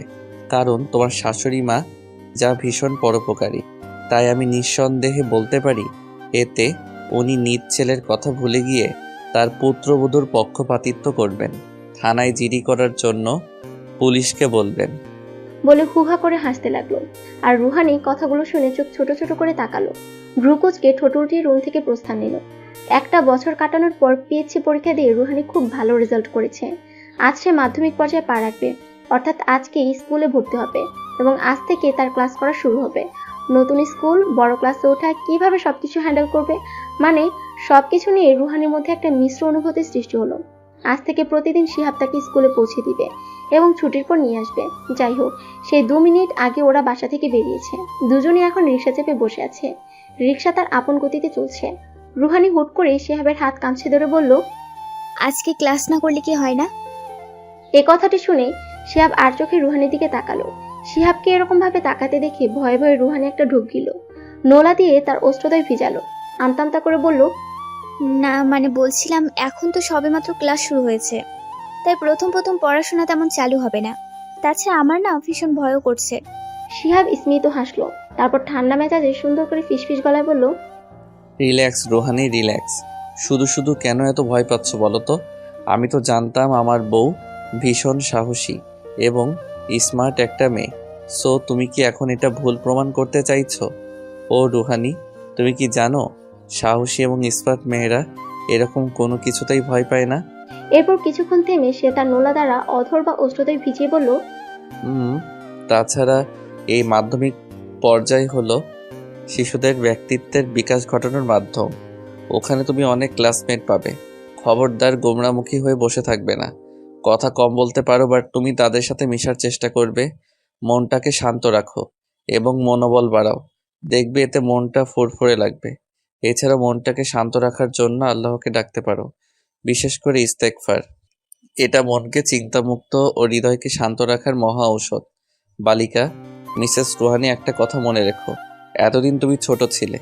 দেখো এখন তুমি খুব শীঘ্রই বড় হয়ে যাবে। কেননা এই পর্যায়ে মেয়েরা খুব দ্রুত বেড়ে ওঠে। তুমি যেহেতু সাহসী ও স্মার্ট একটা মেয়ে, তাই একদম ভয় পেও না সোনা। আমি তোমাকে স্কুল ছুটির পর নিতে আসবো ইনশাআল্লাহ। এনিওয়ে, এরপরও যদি তুমি ব্যাড ফিল করো সবাই বলতে পারো। আমি এক্ষুনি ড্রাইভারকে বলবো রিক্সা থামাতে। শিহাবের কথাগুলো শুনে রুহানির কিশোরী হৃদয়টা আনন্দে আত্মহারায় অনুপ্রেরণায় নেচে উঠল। আবার কিছু কিছু কথায় ভীষণ লজ্জাও পেল। তাই সে লজ্জারাঙা মুখে উদ্বিগ্ন হয়ে শুধু এটুকুই বলল, তার দরকার নেই, আমি স্কুলে যাব।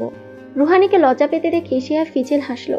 তারপর হাসি হাসি মুখে অন্যদিকে তাকিয়ে বলল, উফ, কেউ যে এতটুকু কথাও লজ্জা পায় তা আমার জানা ছিল না। আরে বাবা, বললাম না রিল্যাক্সে থাকো, জাস্ট রিল্যাক্স। এবার শিহাবের কথা শুনে রুহানির লজ্জা যেন আরো কয়েক গুণ বেড়ে গেল। ও মনে মনে কপট রাগান্বিত হলো। রিল্যাক্স সে কি করে থাকবে? এভাবে কিছু বললে বা অযথা লজ্জা দিলে কি কেউ আর রিল্যাক্সে থাকতে পারে? সে মনে মনে আওড়ালো। মোটেই না। বরং অস্বস্তিতে যেন তার আরো দম বন্ধ হওয়ার উপক্রম হলো। শরৎকাল, আকাশ জুড়ে বৃষ্টিহীন শুভ্র মেঘের অক্লান্ত ছুটাছুটি। 2 দিন হলো শিহাব আর রুহানি গ্রামে এসেছে। ফজরের নামাজ শেষে ভোরের আদো আদো ম্লান অন্ধকারে দুজন হাঁটতে বেরিয়েছে। বাড়ির উঠোনের একপাশ জুড়ে ঘন দুর্বাকাশ আচ্ছাদিত হয়েছে। শরতের শিশির ভেজা প্রকৃতির আস্তরণ ভেদ করে সূর্যি মামা তার আলো ছড়িয়ে পৃথিবীকে ঝলমলে করে তুলায় ব্যস্ত হয়ে পড়েছে। শিশির সিক্ত দুর্বাকাশের উপর সূর্যের কিরণ পড়ে হাজারো মুক্তদানার রূপ ধারণ করেছে। রুহানি উচ্ছল হয়ে চটিজোড়া খুলে শিশির সিক্ত ঘাসের উপর দিয়ে হাঁটতে লাগলো। খুশিতেও একরকম লাফালাফি শুরু করে দিয়েছে। শিহাব রুহানির পেছন পেছন হাঁটছে আর তার উচ্ছলতা অনুভব করছে। রুহানির লাফালাফি দেখে মৃদু হেসে সতর্কতার স্বরে বলল, আস্তে রুহানি, তুমি এখন একা নাও, তোর মধ্যে আরেকজন রয়েছে, সাবধানে হাঁটো। রুহানি আটকে উঠল। গাল ফুলে পেটে হাত রেখে বলল, সরি সোনা, মা তোমাকে কষ্ট দিয়ে ফেলছি, আর এরকম হবে না। শিহাবের দিকে তাকিয়ে বলল, উফ, আপনিও না, আমাকে আগে বলবেন তো। পরক্ষণে উৎফুল্ল হয়ে বলল, দেখুন ঘাসে কি সুন্দর বিন্দু বিন্দু শিশির জমেছে। আপনি জুতোটা খুলে একটু হাঁটুন না, দেখবেন কত ভালো লাগছে। শিহাব জুতোটা খুলে হেসে বলল, আমার তো এমনিতেই ভালো লাগছে, ভীষণ ভালো লাগছে। গ্রামের প্রকৃতির এরকম অপরূপ সৌন্দর্য এর আগে কখনো দেখা হয়নি। বলে চট করে রুহানিকে কোলে তুলে নিল। রুহানি উদ্বিগ্ন হয়ে বলল, আরে আরে কি করছেন, পড়ে যাব তো, তাড়াতাড়ি নামান বলছি। শিহাব হেসে ফেলল। তারপর বলল, পরে যাওয়ার জন্য তো কোলে নেইনি ম্যাডাম, আপনি নিশ্চিন্তে থাকুন। আর রাতে বলেছিলেন না তোমাদের গ্রামে একটা ছোট্ট নদী রয়েছে, তার পাড় জুড়ে কাশবন ঘিরে রয়েছে। এখন ওদিকের রাস্তাটা আমাকে বলো, আর আমি তোমাকে কোলে করে ওখানে নিয়ে যাব। রুহানি মিষ্টি একটা হাসি দিয়ে বলল, আচ্ছা মহাশয়, আপনি পূর্ব দিক দিয়ে হাঁটা শুরু করুন। শিহাব আস্তে আস্তে হাঁটছে। ততক্ষণে আকাশের স্নিগ্ধ সূর্যকিরণে মাঠঘাট ঝলমল করে আকাশে বাতাসে আর দুর্ভাগাসে শরৎ তার স্নিগ্ধ সৌন্দর্য বিলিয়ে দিয়েছে। শরতের সকালের অমন স্নিগ্ধ বাতাস দুজনের শরীরে এক অপূর্ব শিহরণ জাগিয়ে তুলল। নদীর কোল ঘেঁষে ফুটে রয়েছে অজস্র কাশফুল, মৃদু বাতাসে ঢেউ খেলে যাচ্ছে সাদা কাশবনে। শিহাব কাশবনে এসে রুহানিকে নামিয়ে দিল এবং নদী পাড়ের কাশবনের সৌন্দর্য দেখে ভারী অবাক হলো। রুহানি তো এতদিন পর এখানে আসতে পেরে আনন্দে আত্মহারায় প্রায় কেঁদেই ফেলেছে। ও কাশফুলগুলো হাত দিয়ে ছুঁয়ে যাচ্ছে, দু একটা ফুলও তুলছে আর খিলখিল করে হাসছে। শিহাব একটা কাশফুল তুলে এনে গুনগুন করে কবির লেখা চরণগুলো বলতে লাগলো। পুচ্ছ তোলা পাখির মতো কাশ বনে এক কন্যে তুলছে কাশের ময়ূর চূড়া কালো খোপার জন্যে। বলে তুলে আনা কাশফুলটা রুহানির খোপায় গেঁথে দিল। রুহানি বিস্মিত হয়ে এক ফালি মিষ্টি হাসলো। তারপর অনেক সময় দুজনে নদীর পাড়ে সময় কাটিয়ে বাড়ির দিকে হাঁটতে লাগলো। রুহানির বাবার মৃত্যুর বেশ কয়েক বছর পর তাদের ঘরে একটা পরিবারকে ভাড়াটিয়া হিসেবে থাকতে দেওয়া হয়েছিল। ভাড়াটিয়া হিসেবে থাকতে দিল আজ 8 বছর হলো। রুহানি কখনোই তাদের থেকে টাকা নেয়নি, আর পরিবারের মানুষগুলো ভীষণ ভালো। সে ভেবে রেখেছে আরেকবার যখন এখানে আসবে তখন বাড়িটা ওই পরিবারের ছেলের নামে লিখে দিয়ে যাবে। রুহানি যতবার গ্রামে আসে ততবারই পরিবারের মানুষগুলোর সাথে যোগাযোগ করে আসে। পরিবারটিতে রয়েছে মোট 5 জন সদস্য। ভদ্রলোকের নাম মুমিন মিয়া, তার স্ত্রীর নাম জুলেখা বেগম। তিনি, তার স্ত্রী, এক ছেলে, ছেলের বউ আর নাতিকে নিয়ে এ বাড়িতে থাকেন। জুলেখা বেগমের কোনো মেয়ে নেই, তার উপর আজ এত বছর ধরে তারা এ বাড়িতে থাকছেন। বাড়ি ভাড়া টাকা সহ কখনো কোনো কিছু নিয়ে রুহানি কিছু বলেনি। এজন্য রুহানির প্রতি জুলেখা বেগমের কৃতজ্ঞতার শেষ নেই। তিনি তাকে নিজের মেয়ে মনে করেন এবং অনেক স্নেহ করেন। যাই হোক, দুজনে যখন ঘরে ফিরল তখন রুহানি শিহাবকে রুমে বসতে বলে কিচেনের দিকে গেল। দেখলো জুলেখা খালার ছেলের বউ ইরিন ভাজা রুটিগুলো প্লেটে রাখছে আর সবজিগুলো বাটিতে তুলেছে। রুহানি ইরিনের দিকে তাকিয়ে মুচকি হেসে বলল, ভাবি, নাস্তা বানানো কি শেষ? ইরিন স্মিত হেসে বলল, আপু, তুমি একটু কষ্ট করে দুলাভাইকে ডাইনিং টেবিলে আসতে বলো। বাবা আর সিনিকদার বাবু ওখানে বসে আছেন, একসাথে নাস্তা করবেন বলে। রুহানি মাথা নাড়িয়ে বলল, আচ্ছা। রুহানি বেরিয়ে পড়লে ইরিন নাস্তার ভর্তি প্লেটগুলো দ্রুত টেবিলের উপর রেখে আসলো। তারপর রুহানি কিচেনে আসলে পাটি বিছিয়ে ঘরের মহিলারা একসাথে নাস্তা খেতে বসলো। নাস্তা করা শেষ হলে দুজনে রুমে ফিরল। এর মধ্যে শিহাবের ফোনটা বেজে উঠল। ফোনে কথা বলার পর রুহানি কৌতূহল ভরা চোখে জিজ্ঞেস করলো, কে ফোন করেছিল? শিহাব স্মিত হয়ে এসে বলল, তুই চিনবে না?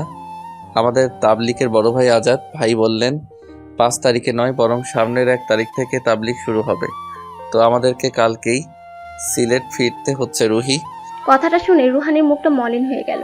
ওর মা বাবা কেউ নেই তো কি হয়েছে, তাও তো বাপদাদার ভিটে। এখানে আসলে মনটা প্রশান্তিতে ভরে যায়। তাছাড়া জুলেখা বেগম তাদের কত স্নেহ করেন, কিন্তু কিছু করার নেই, তাকে কালকেই ফিরতে হবে সিলেটে। তাছাড়া শিহাব তো কোনো অকাজে যাচ্ছে না, সে তো ইসলাম প্রচার করতেই যাচ্ছে। অথচ এই ছেলেটা একসময় নাস্তিক ছিল। জেনারেল লাইনে পড়েও গত 10 বছর ধরে যেভাবে ইসলাম প্রচার করে আসছে, মানুষকে এত সুন্দর করে দিনী বিষয়গুলো বুঝিয়ে দেয়, তার লাইফস্টাইল রসুলের সুন্নত এবং আদর্শ দিয়ে এমনভাবে সাজিয়েছে যে কেউ বিশ্বাসই করবে না সে জেনারেল লাইনে পড়েছে। তো শিহাব রুহানির মলিন মুখটা দেখে তার এক হস্ত মুঠো নিয়ে বলল, মন খারাপ করো না রুহি, আমরা তো একদিন থেকেছি, তাছাড়া এখন তুমি প্রেগনেন্ট। যদিও এর মাত্র 15 দিন হলো, তারপর আমি মনে করি এ সময় এত বেশি গাড়ি চড়া বা জার্নি করা ভালো নয়। তাও তোমার ইচ্ছাটা পূরণ করলাম, কারণ এখন তো সবে প্রেগনেন্সির মাস শুরু হলো।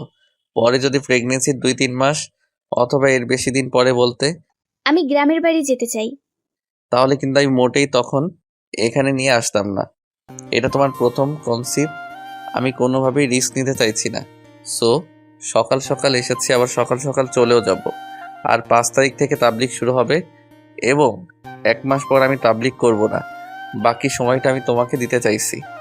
তারপর হালকা হেসে বলল, তাছাড়া তুমি তো ডাক্তার নিয়ে আমার থেকেও বেশি এবং অনেক ভালো জানো। রুহানি স্মিত হেসে নির্মল ভঙ্গিতে বলল, আমাকে এত বোঝাতে হবে না মিস্টার, সন্তানটা কিন্তু আমারও। আমার সন্তানের কোনো ক্ষতি হোক সেটা আমি চাই না। অতএব আমি বাসায় যাওয়ার জন্য প্রস্তুত। সব কাপড় চোপড় গোছানোই আছে, তাই বাকি সময়টুকু এখানে কাটিয়ে আমরা ভোরে রওনা হতে পারি।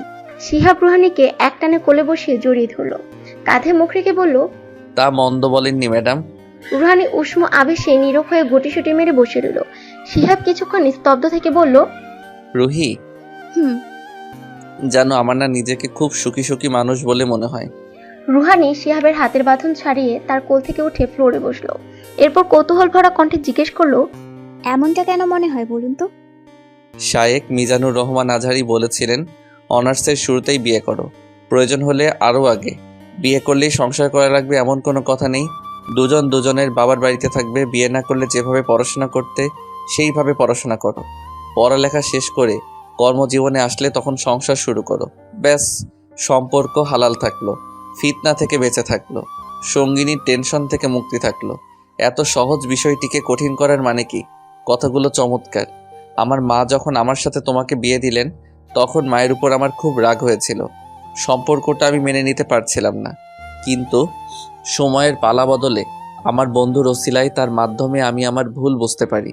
তখন আমার মনে হয়েছে এবং এখনও মনে হচ্ছে, ভবিষ্যতেও মনে হবে, আম্মু আমার খারাপ কিছু করেননি, বরং তোমার সাথে বিয়ে দিয়ে আমার অনেক ভালো করেছেন। শাইখ যে কথাগুলো বলেছেন সেই কথাগুলো চমৎকার। কিন্তু দেখো, আমরা বিয়ের পরও একই বাসায়, একই ছাদের নিচে থেকেও আজ আমরা পড়াশোনা করে প্রতিষ্ঠিত হতে পেরেছি। তুমি ডাক্তার হয়েছ আর আমি একজন উদ্যোক্তা। পাশাপাশি দিনও প্রচার করছি আলহামদুলিল্লাহ। আর অতীতে তোমার সাথে কাটানো প্রত্যেকটা মুহূর্ত আমি অসাধারণভাবে কাটিয়েছি। ভবিষ্যতেও যেন এরকম মুহূর্ত আমরা একসাথে কাটাতে পারি সেই দোয়াটাই করি। আর তোমার মতো একটা বউ যার ঘরে আছে তার ভাগ্য মোটেই খারাপ হতে পারে না। সে ব্যক্তি সত্যি একজন সৌভাগ্যবান পুরুষ। 2 দিন পর সন্ততির বাপ হব আমি। সব কিছু মিলিয়ে অনুভব করলে নিজেকে সত্যি একজন সুখী মানুষ হিসেবে আমার মনে হয়। আলহামদুলিল্লাহ। রুহানি লজ্জা পেয়ে মাথা অবনত করে বলল, আপনি ঠিক বলেছেন।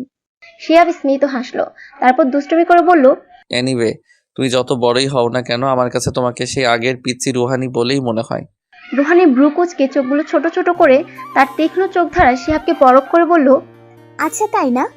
তো আমাকে কোন দিক দিয়ে আপনার পিচ্ছি বলে মনে হয়? হ্যাঁ, শিহাব মাথা নাড়িয়ে বলল, হুম, কোনো দিক দিয়ে নয়। তুমি যুবতী কিংবা বুড়ি যেরকমই হও না কেন বা যে অবস্থাতেই থাকো, আমার কাছে কিন্তু সেই পিচ্চি বালিকা বধূ হিসেবেই থাকবে। রুহানি আবারও কিঞ্চিত লজ্জা পেয়ে ফিক করে হেসে ফেলল। তার হাসি রুমের মধ্যে এক প্রকার ফোয়ারা ছড়িয়ে দিল। শিহাব অপ্রতিভ হয়ে বলল, এত হাসছো কেন? তার উত্তরে রুহানি পূর্ণবার হেসে ফুসফিত যৌবনা দেহলতা খানিকক্ষণ লুণ্ঠিত করে থেমে গেল। তারপর হাসি হাসি মুখে জবাব দিল, ও কিছু না, আপনার কথা শুনে বড্ড হাসি পেয়েছিল। মহাশয়, আপনি তো দারুণ কথা বলেন। শিহাব এবার ফিচেল হাসলো। রুহানি পরক্ষণে ঘোর লাগা কণ্ঠে বলল, আপনাকে কিছু বলতে চাই, শুনবেন? শিহাব আগ্রহ ভরে বলল, অবশ্যই। রুহানি শিহাবের কানের কাছে মুখ নিয়ে ফিসফাস কণ্ঠে বলল, I love you so much. বলি দুহাতে তার লজ্জারাঙা মুখটা ঢেকে ফেলল। শিহাব এটা শুনে বিস্মিত হয়ে কিছুক্ষণ স্তব্ধ থাকলো। তারপর রুহানিকে কাছে টেনে